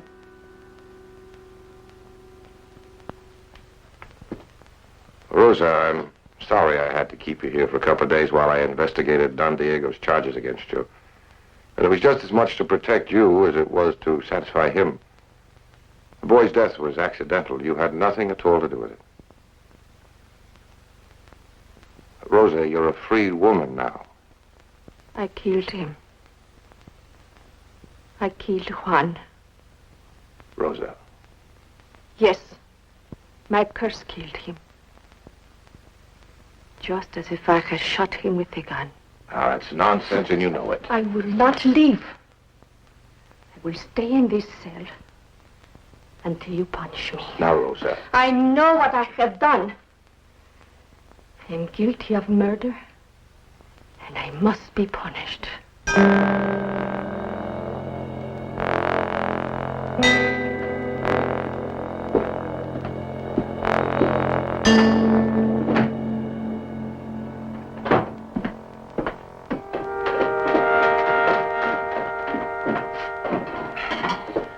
What are you going to do? Well, I'm not going to drag her out of that cell and throw her out in the street, if that's what you mean. She's a good woman, Patrick. Always treated me like a king every time I'd visit the Cardenas Hacienda on business for Tonto, you know. I'd sure hate to see anything happen to her. Nothing will, Billy. Well, I don't know. This Cardenas, I know pretty well. He gets hold of an idea, ain't nothing going to shake him loose from it. You let Rosa go, he might just come here gunning for her. I know him pretty well, too, Billy. He's a man of culture and refinement. He'd never turn against the law. Yeah, well, maybe. That could be. But I got a feeling, Patrick, if I were you, I'd move Rosa to another town without letting anyone know it. And then I'd put her on the next stage for the East. Yeah, well, you stay with us till I get back in, Billy. She'll need a friend. Yeah, well, Patrick? I got a message from Cardenas. He wants to talk to me. Probably changed his mind already about Rosa. He loved that woman, Billy. Oh, yeah? You think he still loves her? Yeah. I might even persuade him to talk to her. Convince her that nobody blames her for the boy's death.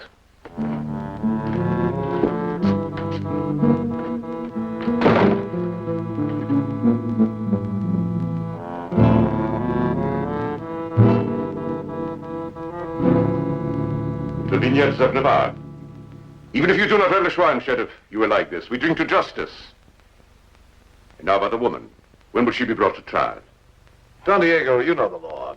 I've investigated the accident thoroughly. Rosa had nothing to do with it. She's innocent, legally and otherwise. And you intend to release the Bruja? The witch! I know how you feel about one's death, but you're a rational man. You know just as well as I do there's no such thing as a witch or a witch's curse. Did you not hear her speak the words that put the curse on me and on those of my flesh? Did you not see my son killed before your eyes?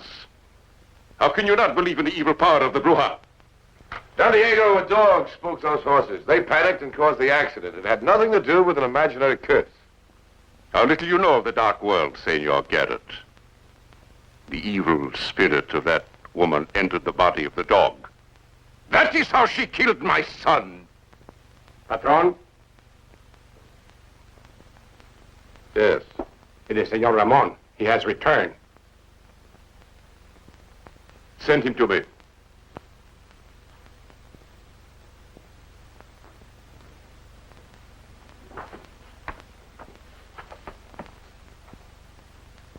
My father? You are welcome in the house of your father. Ramon? Sheriff. Show my son to his room. You will want to wash away the dust of the road. We will talk of family matters later.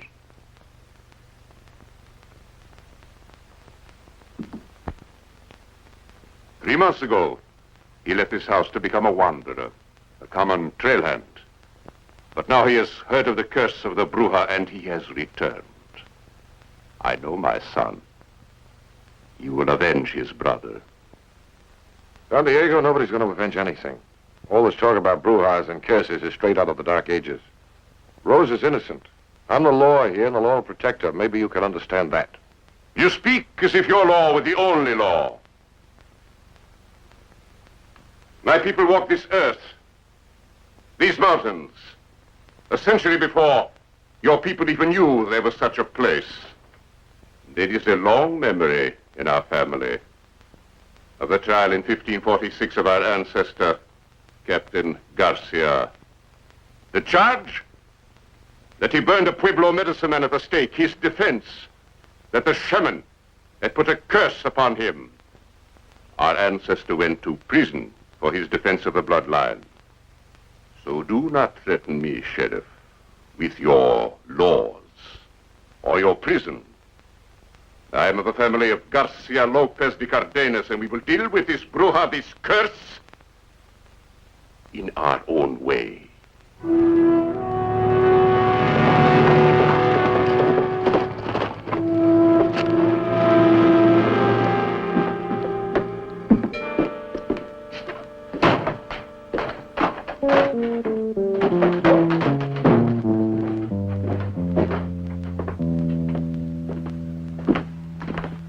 You were right, Billy. Cardenas means trouble. There's no sense sitting here waiting for it. What are you going to do?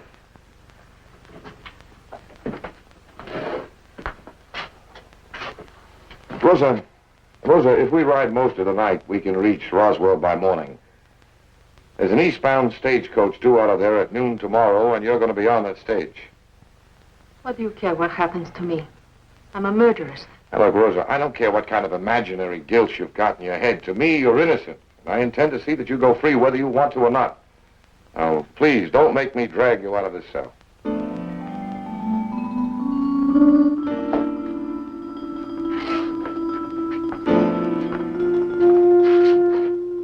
Are you sure I am innocent? I'm sure. I'll go with you. Now, better if you stay here. Make sure Cardenas doesn't find out she's left and ride out after us.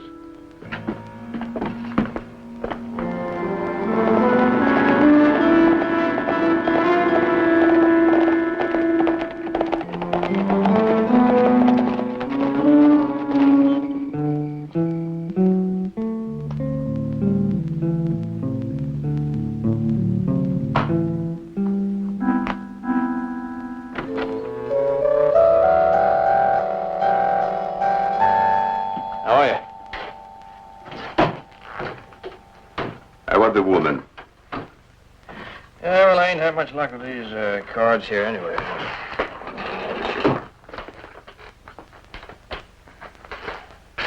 The woman, Senor Bunny. Oh, yeah. What woman you talking about? I'm in no mood for humor. Where are the keys to the cell? Look, Mr. Gardinas, well, why don't you just go on The home? keys, Senor Bunny.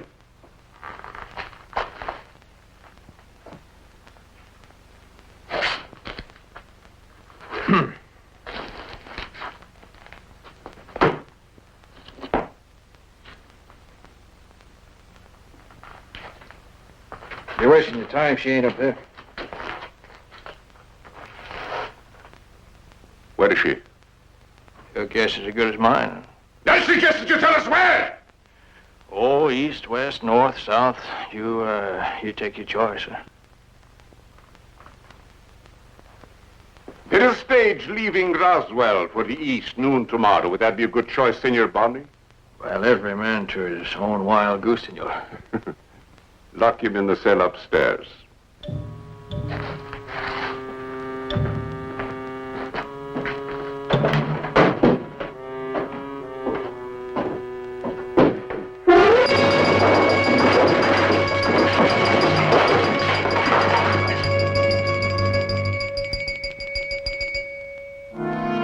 Thank you, Senor Bunny. Now we know that somewhere between here and Roswell, we will find Garrett. And that bruja, that witch.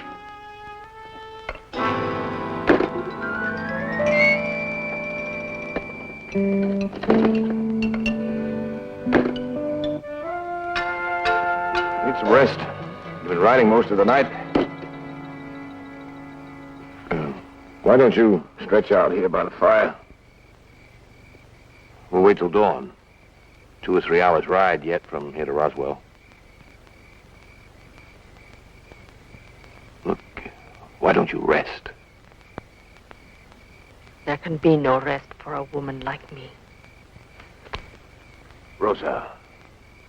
You're making a great mistake. And I must warn you now before it is too late. If you set me free, no one can tell what evil I will do.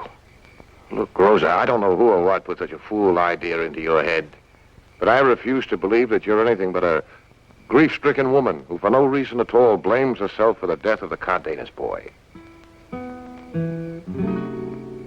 You're a good man, but you're wrong. And Don Diego is right.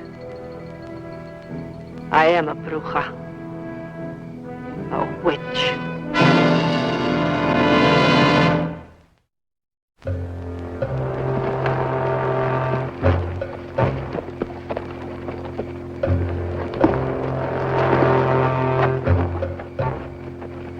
Ramon. A campfire. Right across the valley, you can barely see it. Rosa, all this nonsense about witches. I know. You will say I am not a bruja. But there's the world you do not understand. A world of darkness. And that is my world. Rosa. When I was 18, and the dark shadow touched my young husband, Armando, and he died. He died of a fever on a wagon train going west, and I was left alone in a strange land with a child in my arms. Maria.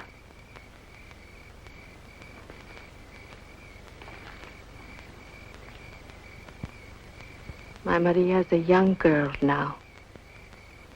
She stays with the Sisters of Mercy in a convent near San Luis.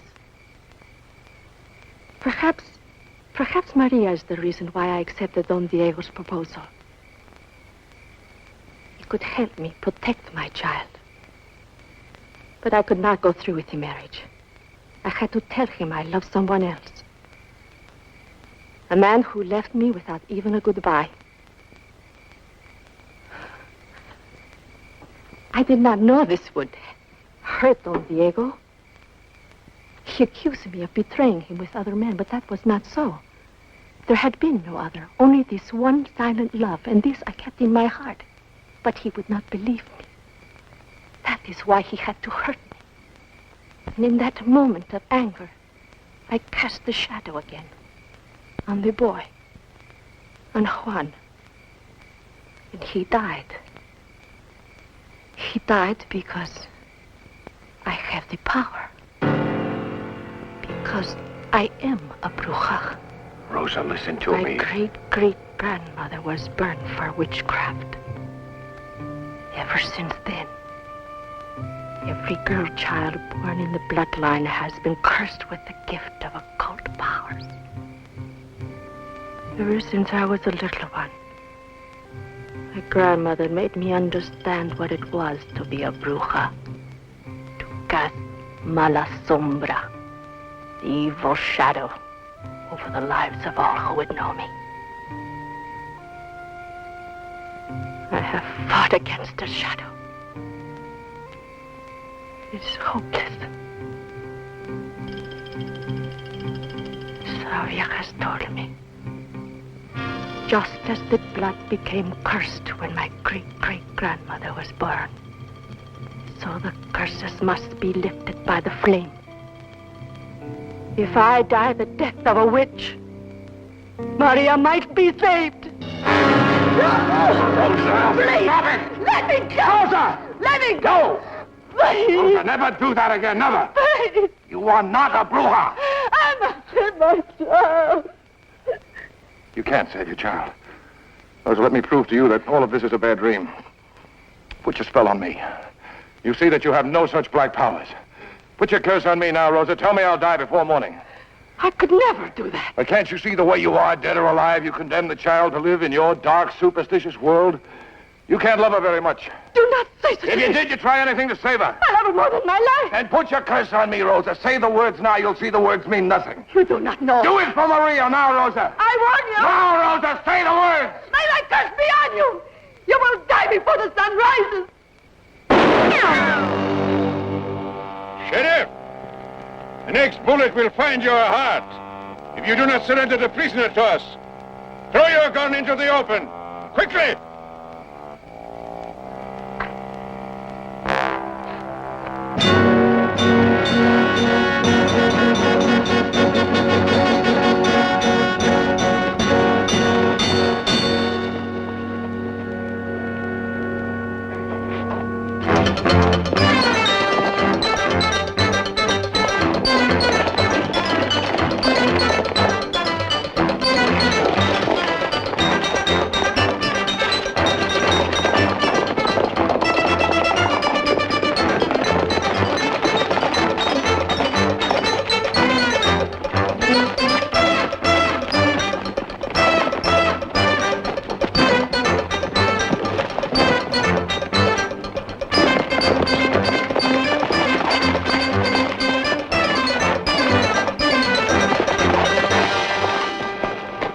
Hold it. All right, throw down your guns.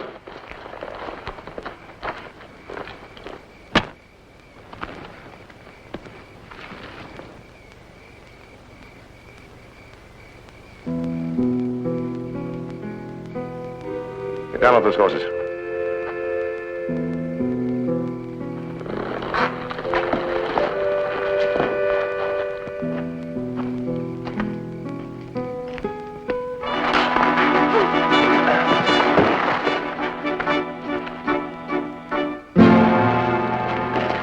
Ramon, I'm sorry.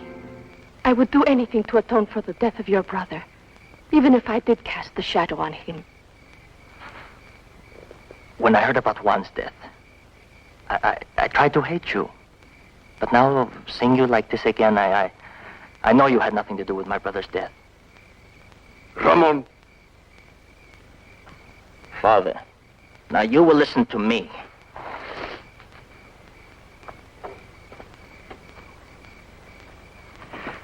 She is not a bruja. Her curse did not kill Juan. You do not know. I know. Because I love her.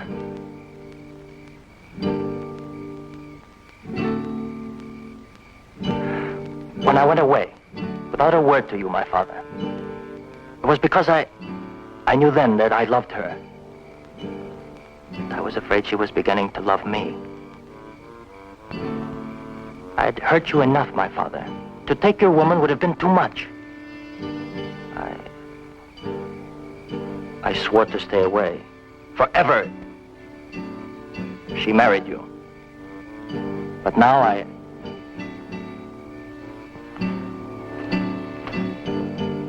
you will go with me to San Luis, to Maria, and we will be married, huh? You fool! Graciously, the Bruja will destroy the family by destroying you. Father! What? Ramon, your father is right. I could never marry you. I am a cursed woman. Rosa. The first light. Dawn. I'm still alive, Rosa. Your dark powers are all imagination. I forced Rosa to put her curse on me. Now she knows she's not a witch. She cannot speak words and make someone die. You're free, Rosa. You're free now to live. Gracias, Señor Garrett. And gracias from me, too. My father, when I return one day with Rosa, I pray that I will be welcome in the house of my father.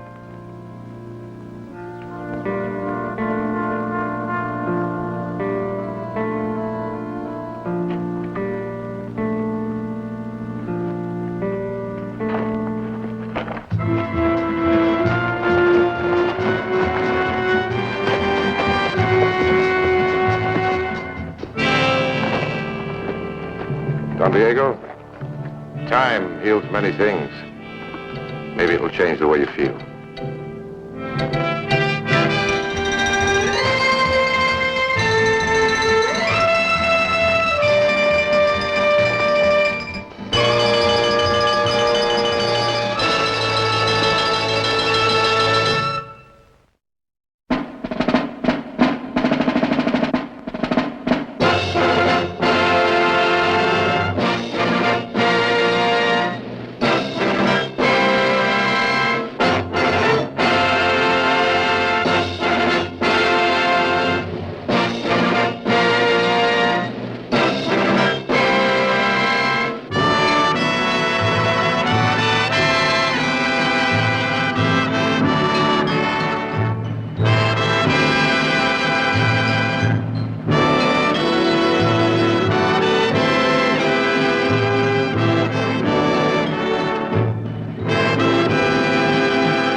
Oh, Jack, I was so afraid when you didn't come.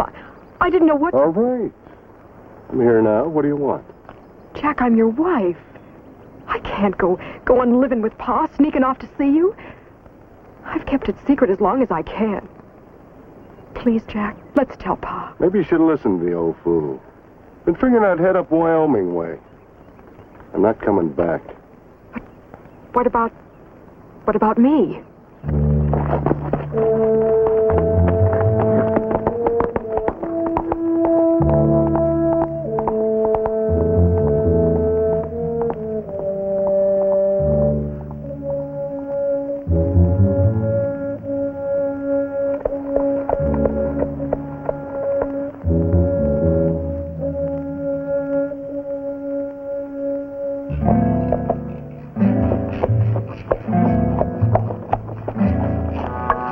Morning. Something wrong? Go away.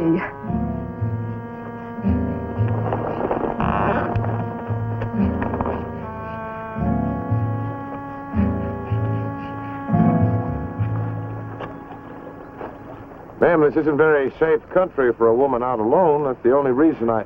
Just go away, you hear me? Ma'am, I'm Sheriff Pat Garrett of Lincoln County. If there's any trouble, if there's any way I can help... No. Yeah, hold on. No, will you please? Please go away.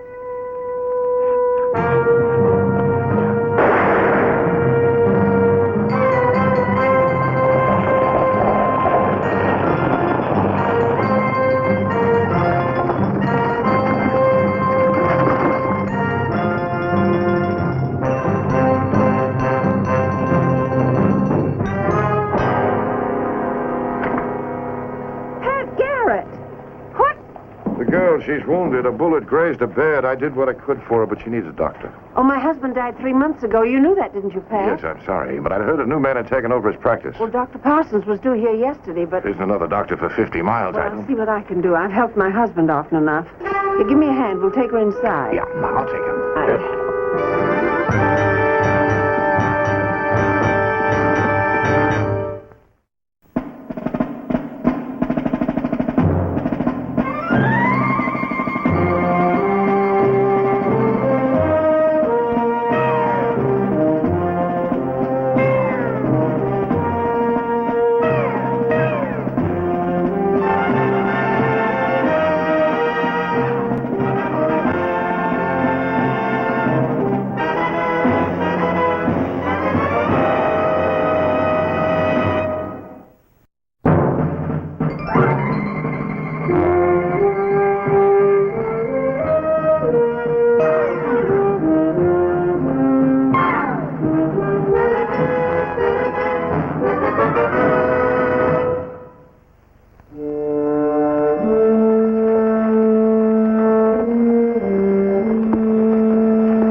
I'm Dr. Parsons. Mrs. Baines? Come on in. We've been hoping you'd get here. I'm Sheriff Pat Garrett. There's a girl inside trying to shoot herself. She needs you.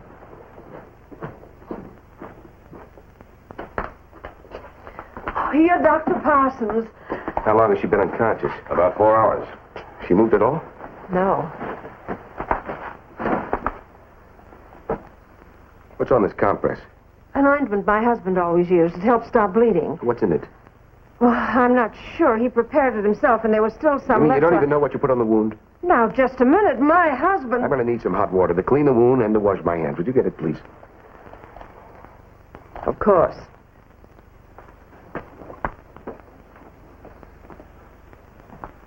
Doctor, I know Mrs. Baines meant to do the right thing, and her husband was a good doctor. Oh, was he, Sheriff? Well, I doubt if there's a good doctor west of the Mississippi, except possibly me. And I've got a lot to learn. You're modest as well as rotten-tempered. Just honest. I graduated from medical school a year ago. That means I've had the benefit of knowing what's happened in medicine the last 5 years.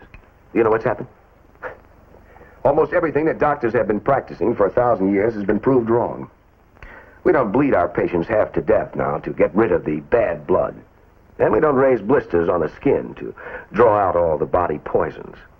And we don't dose them with vile concoctions handed down from the Dark Ages. I say we. The doctors out here, they've been here for 20 or 30 years. They're little better than frauds. But they don't have any laws out here to keep it from practicing, from butchering their fellow man. And Dr. Baines never butchered anyone. Then he's the exception. What made you decide to come west? Well, you could call it my humanitarian dedication. Or you could say that patients back east weren't sick enough to put up with my charming personality. In this town, if they want a doctor, I'm it. Now, if you'll excuse me, Sheriff, I'd like to examine the patient.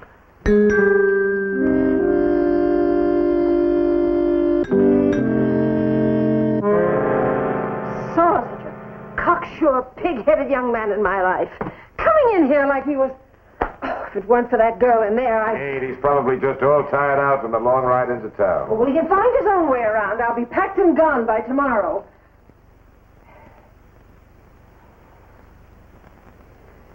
I'm thankful Edward isn't here to see him take over.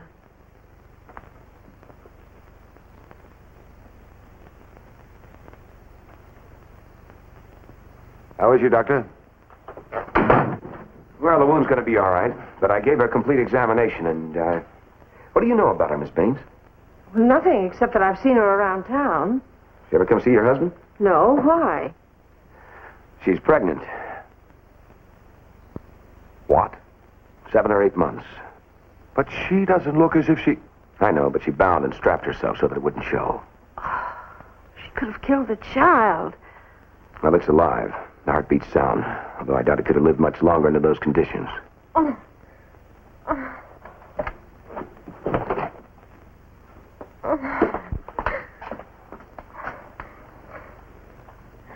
Why did you stop me? Be quiet and save your strength. I don't care. Well, you better start caring for your baby, if not for yourself. I took the bindings off, and you're going to leave them off. No, You strap yourself up again like that, and you'll kill that baby. I don't care. I don't want it. I don't want it. Well, that baby has a right to be born, whether you want it or not. It's his baby, and I hate it.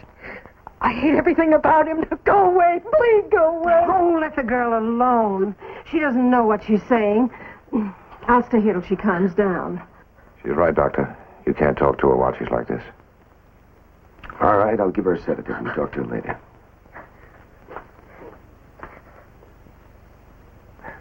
Well, I haven't made much of a success out of myself since I came to this town, have I, Sheriff? First day. Managed to antagonize everyone I met, including you. The sedative finally took effect. She seems to be drifting off to sleep now. Did you find out anything about her? No. No, but I think I've placed her. I'm almost positive she's Judd Marlowe's daughter. Her name's Mary. Judd Marlowe? Oh, he has a ranch somewheres up in the valley. He hardly ever comes into town. Well, maybe we ought to talk to him and find out.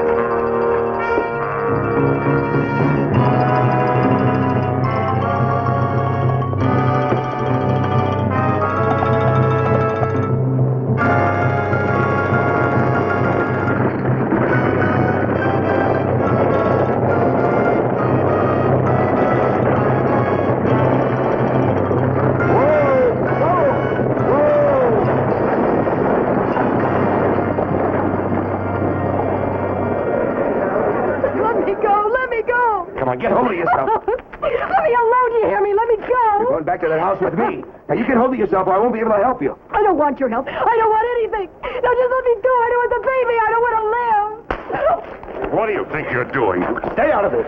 Now, look, you tell me what's going on. This is my patient. Now, you keep your hands off of me. You heard him, Santee. What does he think he is, coming in here stirring up trouble? What kind of a doctor is he? Santee, this is none of your business. Now, everybody, move along. Come on, out of the way. I don't know about the rest of you, but that doctor won't be around here very long if it's up to me.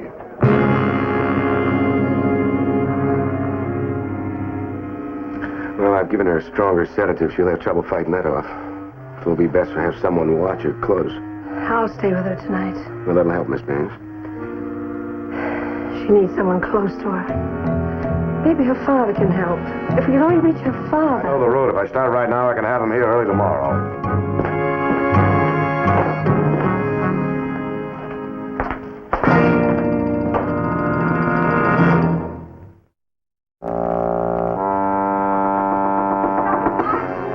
Come in. It's Mary. She's in labor. All right, I'll come right in.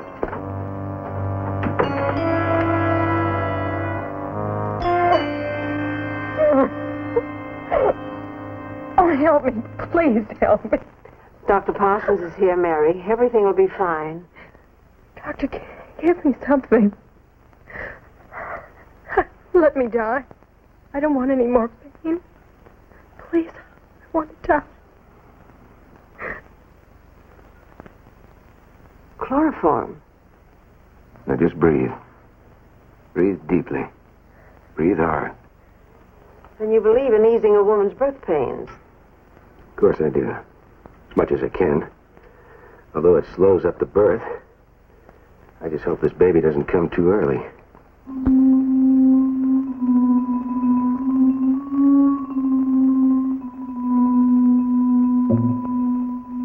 His heartbeat is around 180.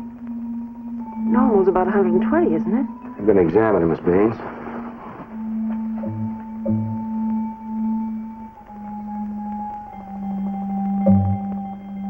She's not in labor. What is it then? What's wrong? The heartbeat of the baby is fast. There's pain. Slight hemorrhage. The placenta separated prematurely.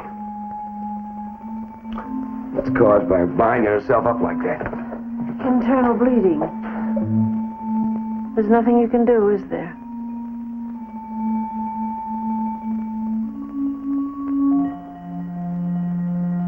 She and the baby will both die. Could be in hours.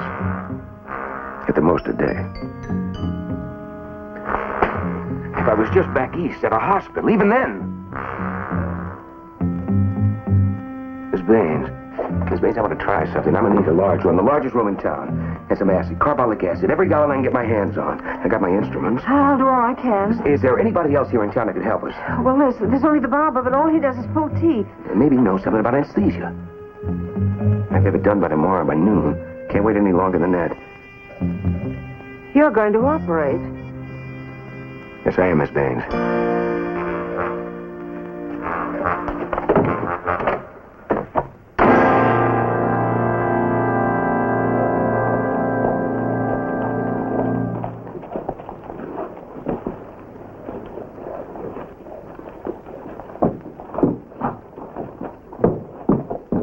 Mrs. Baines, this is Mary's father, Mr. Morrow. Where is she? Upstairs, some men are bringing her down. The doctor's with her. He's... All right, bring it down easy. Come on, watch your step.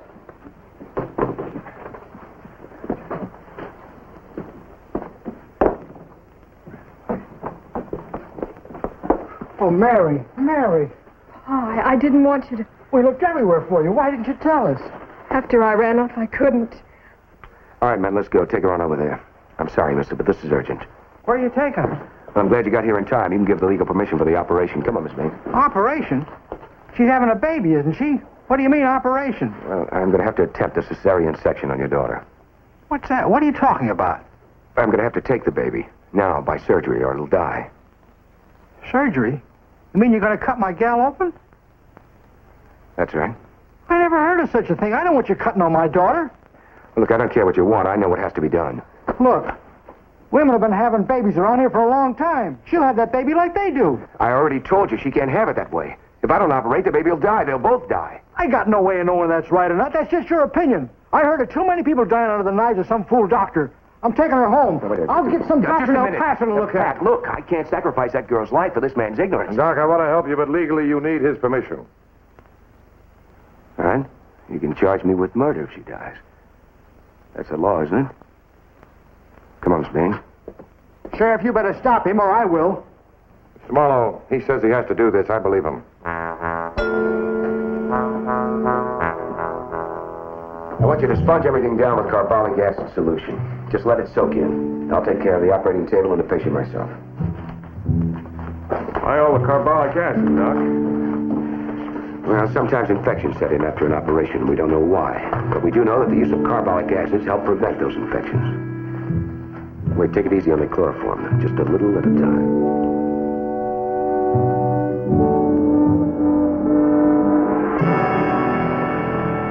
Dr. Parsons, a cesarean section can save the baby. But the mother... I know. There have been 80 known sections attempted in the country. Most of the mothers have died. Then why are you trying it? Don't think her father won't bring murder charges. He will. And a jury of people from around here will back him up. You think I should let her and the baby both die and just do nothing? No. But if the chances... There's a good chance of succeeding too, Miss Baines. I watched a new technique demonstrated by a Dr. Sanger. That's the method I'm going to try today. You wash her down with a solution. I'll soak the blankets. You men, that's fine. Just wait outside and keep the others out, huh?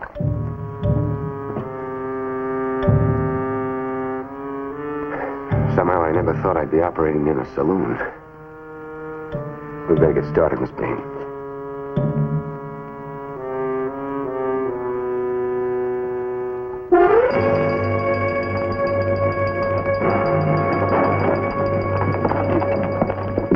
You let him go ahead? He's in her cutting order? Marlowe, I couldn't take responsibility for stopping him. It's not up to you. She's my daughter. And he got a right to say what's done to his own girl? Santee, you stay out of this. You don't know a thing about it. I know that fool doctor's in there trying something none of us ever heard of. Even her father don't want it done. Get out of my way, Garrett. I'm going in there before it's too late. You're staying right here. Well, if you ain't man enough to stop this thing, maybe we are. How about it? I don't want to have to draw this gun.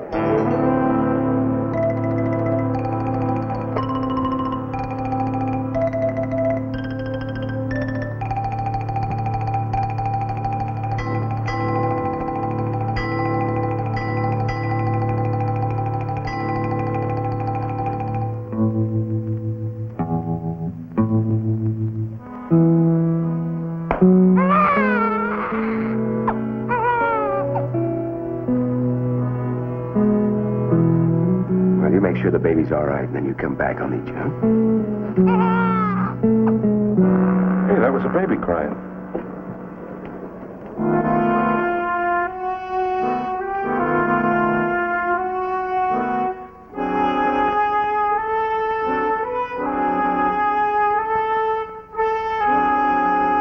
Miss Baines!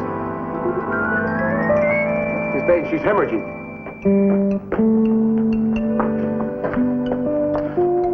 Compress these arteries.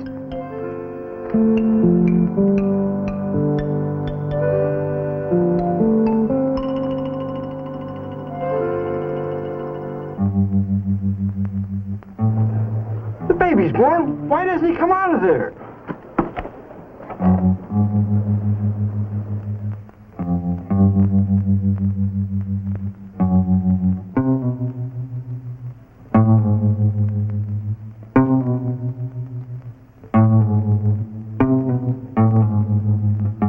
Can't stop the hemorrhage.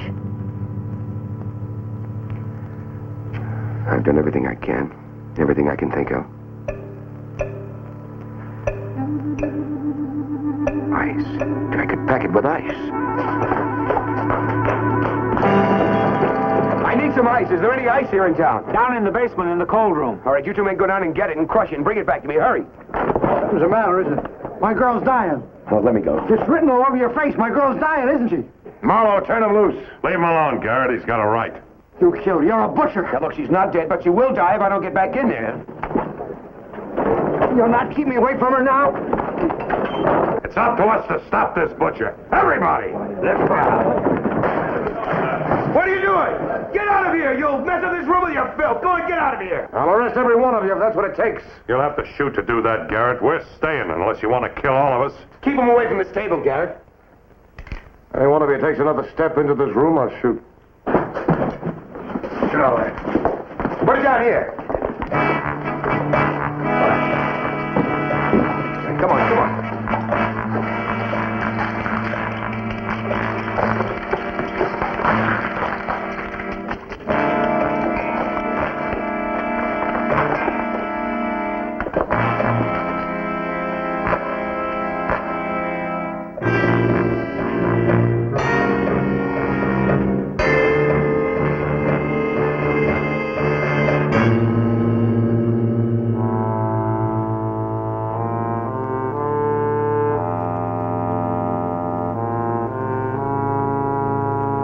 Stopped the hemorrhage, but she's lost so much blood.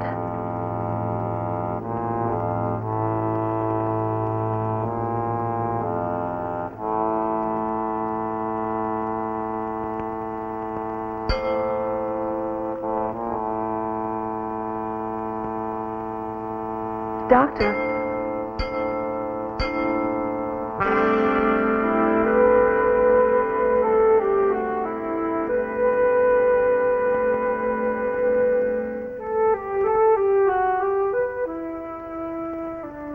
How's the baby?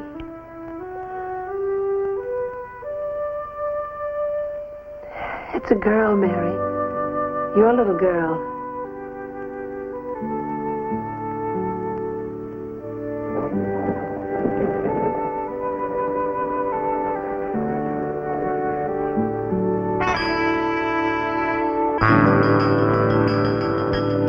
drop in and see me the next time you're in Cinnamon Bend. I'll do that, Doc. It'll be a month or so before I'm back up this way again.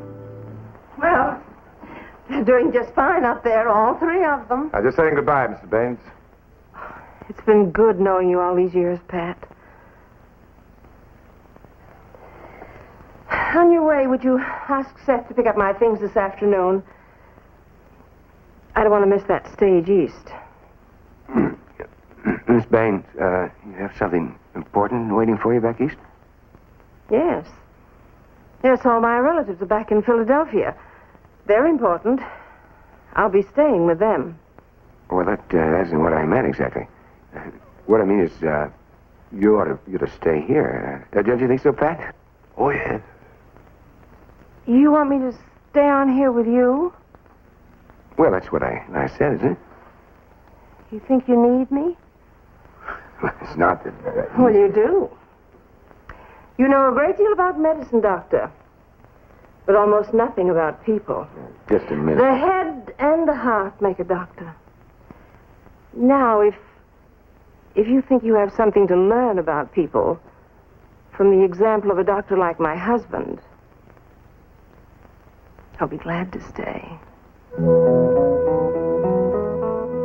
I took the liberty of putting his picture back up.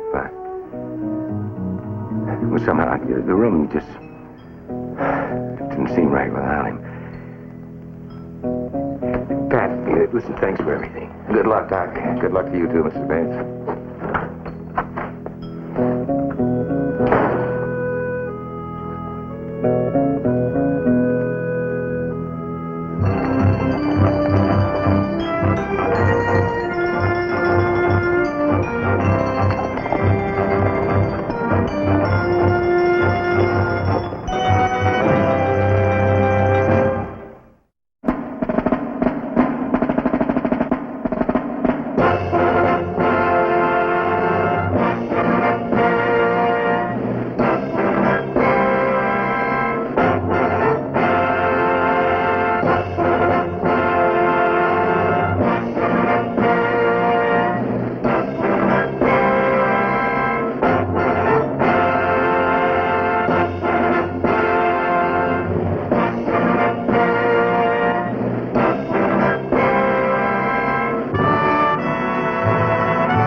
ভালোবাসা সুন্দর, ভালোবাসাও সুন্দর। মানুষ নিজের অজান্তেই ভালোবেসে ফেলে।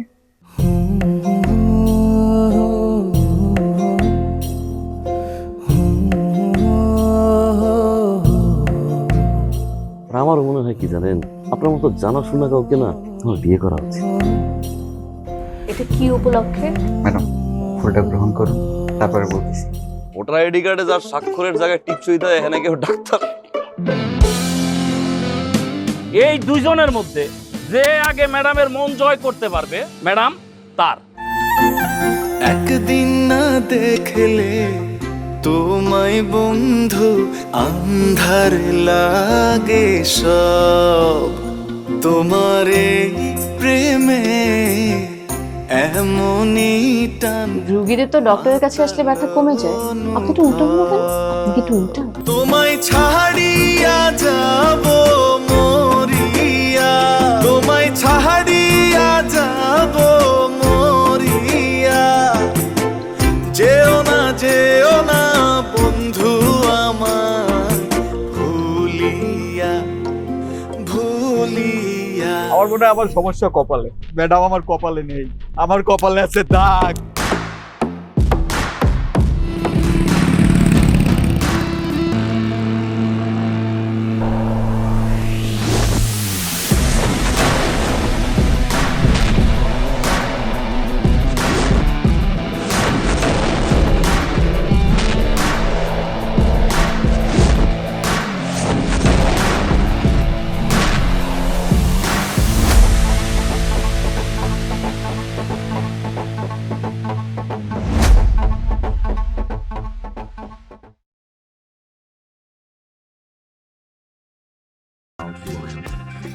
Bye bye.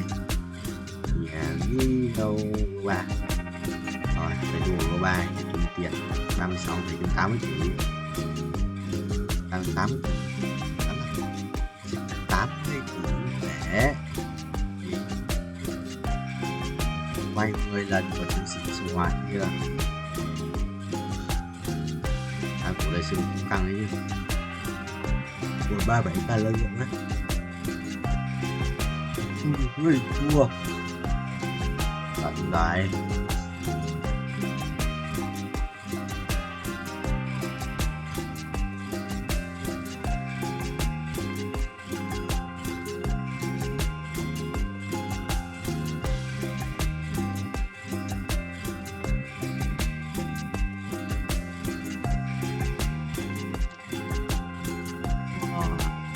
Xong rồi bay 36 mở cái bước lại nha.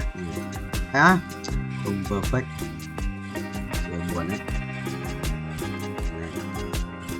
Đó đi đây tốt rồi.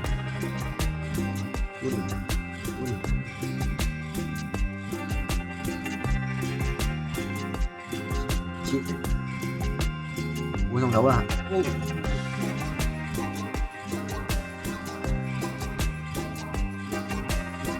Lòng rất là mở chúng ta rồi 2 lần có cái gì 3 lần có cái gì 4 lần 5 lần 22 đúng tiền sắp được nước màu này 39 tí năng lượng dấu hải ở đây ạ theo một tí năng lượng dấu nhỉ.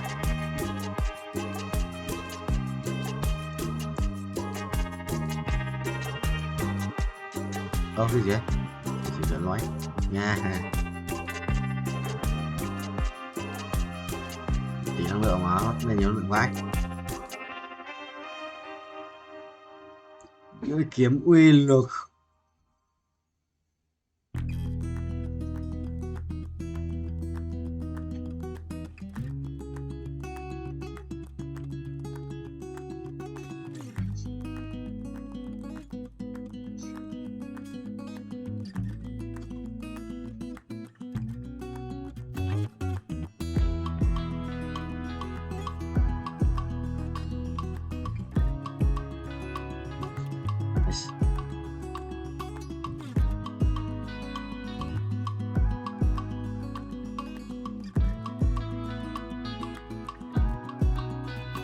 Ui.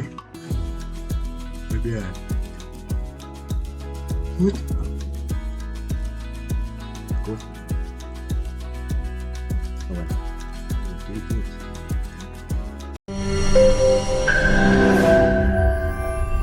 তোমাকে 15 লাখ টাকাই দিতে হবে। তুমি যদি দিতে না পারো তোমার বাবাকে কল দাও। তোমার যত জমি জিরাত বাড়িতে যা যা আছে এগুলো বেচা হইলেও তোমরা আমাদের টাকা পাই পাই করে শোধ করবা।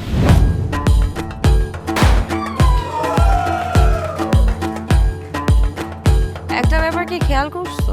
শহরে কিন্তু দুইটা রূপ, রাতের এক রূপ, দিনের আর এক। বেঁধেছি ঘর হৃদয়ের পর গাঢ় সবুজ ওই গহীন বনে। আরে ব্রো, সবসময় চিল থাকতে হবে, কিচ্ছু মাথায় নেওয়া যাবে না। ভালোবাসা হচ্ছে একজন আরেকজনের উপর ভরসা করে একজন আরেকজনের হাতের উপর হাত রেখে এই জীবনটা কাটিয়ে দেয়। কিছু মানুষ এই রাত জেগে থাকে আর টাকার বিনিময়ে সুখ খোঁজে। বসুন। এখন তো সিরিয়াস হওয়া উচিত, তাই না? আমি তো কোথাও যাচ্ছি না পার্টি করতে। তুমি কেন যাচ্ছ? কেন বন্ধ করতে পারতেছো না বলো তো?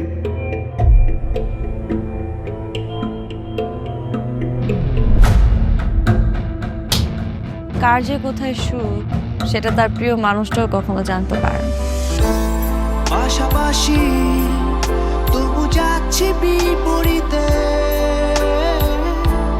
কাছাকাছি তবু যাচ্ছি বহু দূরে। Hi, you look good. Thank you.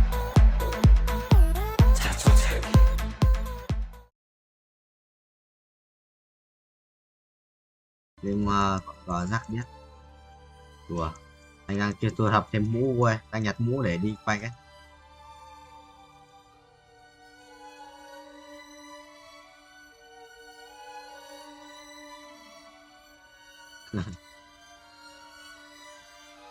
Vua.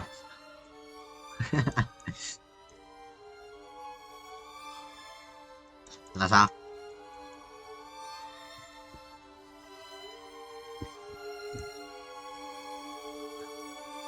À. Ô, người đánh cờ xong. Đánh cờ xong, bắn Valorant vui. Bắn Valorant. Valorant chửi. Đâu, mở ra.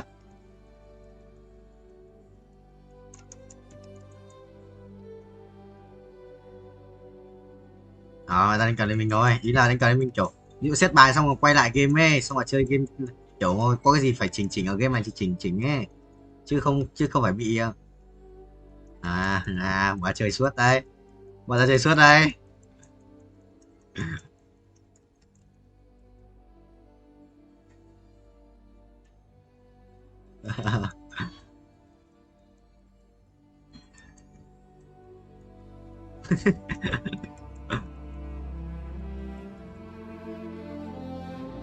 Em có cái gì khác để chơi đâu.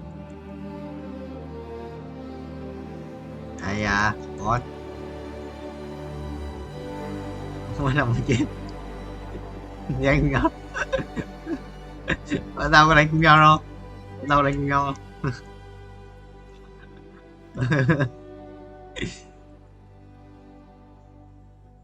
Địch cái này thằng kia chết tao. Ô đây rồi, anh sẽ phải qua kia anh mở quả chưa mua một vật mở quả ép nữa.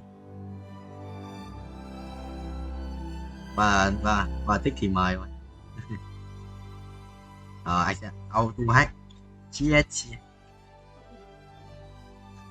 Là mình buồn ngủ lắm, mình buồn ngủ lắm. Bọn anh nói chuyện với nhau thì còn tỉnh chứ. Không, bọn anh có người nói chuyện thì mới quay được 9 tiếng, 10 tiếng đấy chứ. Không thì lỏ lắm.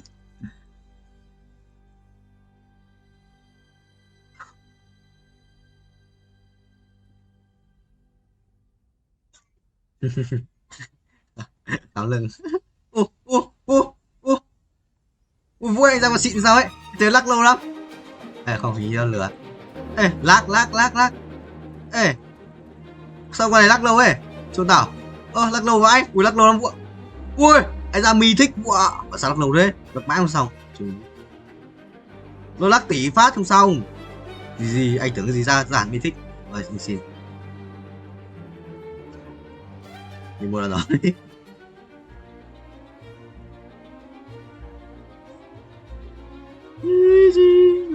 Ui, anh quay ra mi thích còn lắc tỷ. Nó lắc 1 tỷ lần nó mới xong cái gì á? Cái mặt à? Mình quay mặt đi. Nước cắt rơi thì tía nó vào đây mà. Anh ở trong mày nói luôn cho nhanh. Yes.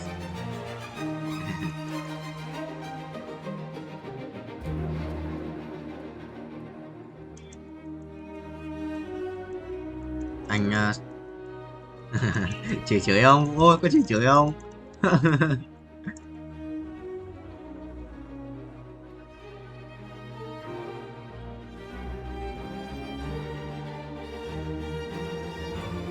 Của tao máy tao auto là 30 fps thôi mà.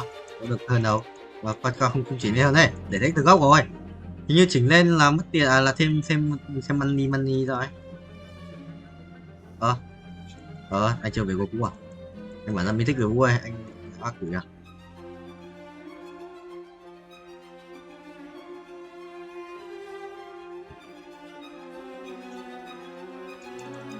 Mà lắc thực sự lâu anh tưởng lag cơ nhưng mà không, mua sử ra một con siêu xịn. Việc cút. Không ngào lại. Cần gì nhau like không cao càng tốt rồi. Mà hậu like không cao càng tốt mà. Thôi ai về quân theo vận này chứ anh. Yep. Đâu nhỉ? Ai đi mua đồ cơ? Bắn. Xong rồi lắc màn hình xong rồi ấn space cho đầy cái thanh bên trên cho bay nhanh xong game. Ấn space cho đầy thanh rồi, đầy thanh cái đây nó tự bút xong rồi thôi. Ấn cái đầy nhanh. Đấy, anh mà chứng xịn Vũ ơi, anh mà chứng xịn rồi, anh bay anh ác quỷ rồi. Ui, sự ác quỷ em ơi, anh bay sự ác quỷ đấy, anh còn chiếc bút nữa. Rồi, Vũ thấy anh không Vũ? Mày có nhìn thấy anh không? Vũ có nhìn thấy anh không? Quỷ đâu?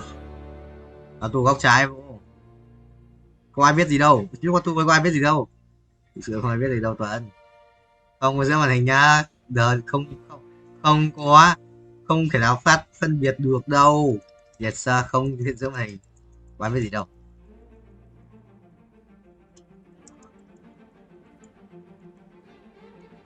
Nhưng mà lúc auto mình vẫn di chuyển được nó mà sao đâu gì ấy. Là 9 à? Đâu? Đâu luôn rồi mà. Bay thấp, mấy đồng mày bay thấp, bay thấp. Còn đồng bay như thầy chơi từ hôm sáng nay thầy mới chơi mà, thầy xịn biết. Gì thầy mấy có thích, vừa thầy mở có thích sự lâu ấy.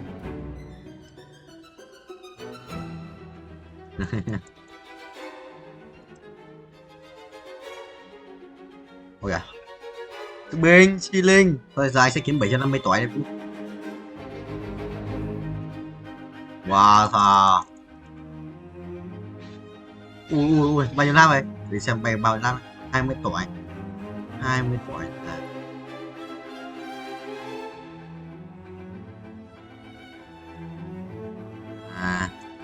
Chia.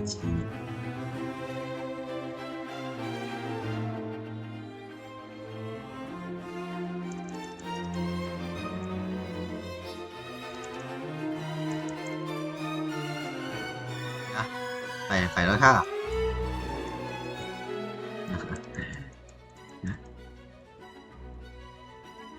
Yes. What?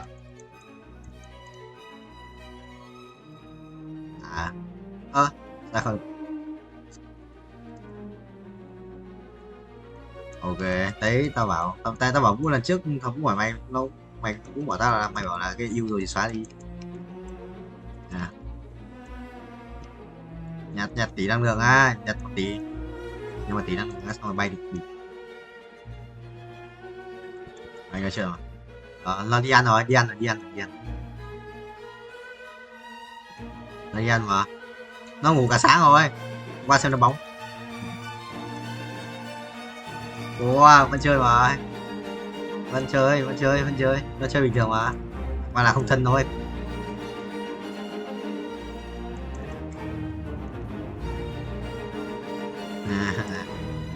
Đó, loser mà, quỷ ác quỷ.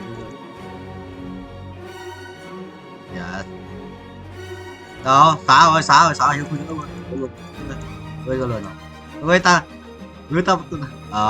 Người ta chắc là xấu vãi biết. Xấu vãi biết. Xong rồi.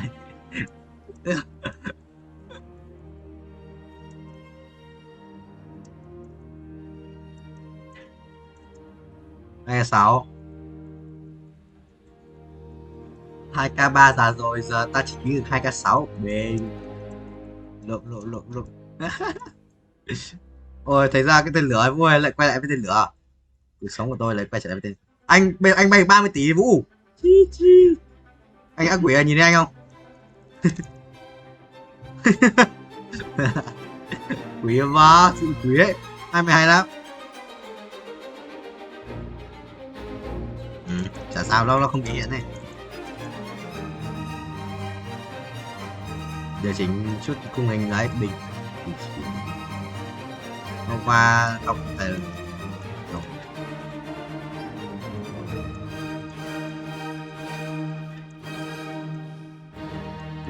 cả đã đánh danh cao thủ và đánh danh cao thủ. Không có.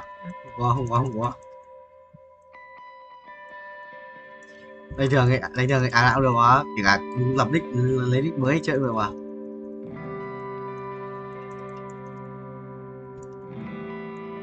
Xem phim được không vậy? Giờ xem phim vừa chơi cái này được không vậy?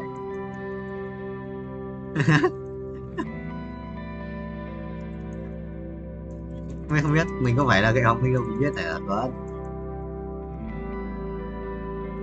Yes. Ngon.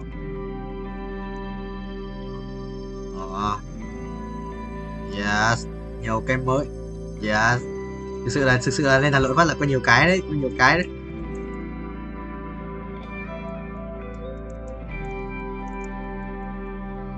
Hoàng Minh đó, nó hóa thành thanh phạm này. Cộng một thanh phạm. Lại phải bay á. Yes sir.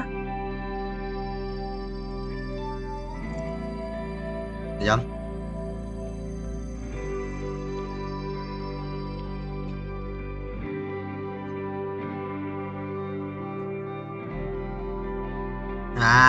Ghê vậy thầy. Chơi được không gọi thầy? Từ có một con màu đen này vui, anh cần quay ra cái con màu đen này cơ. Quay này. Thôi anh tích tiền lên quân mới 750 tuổi à? Anh có 100 tuổi rồi. Đợt này thôi, một tiền này sao? Sợ đây em, anh vào cái trận này. Binh 33 để mấy tuổi. Ở quê mới lên, ta chỉ phải đi quân sự. Quân sự sắp. Thằng cờ đây, cờ sắp đi rồi. Cờ mang cái kia đi. Cái gì vậy? Không biết. Ai hỏi?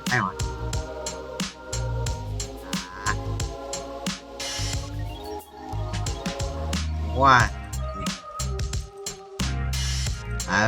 Chụp quá. Chụp nó sao đâu? Anh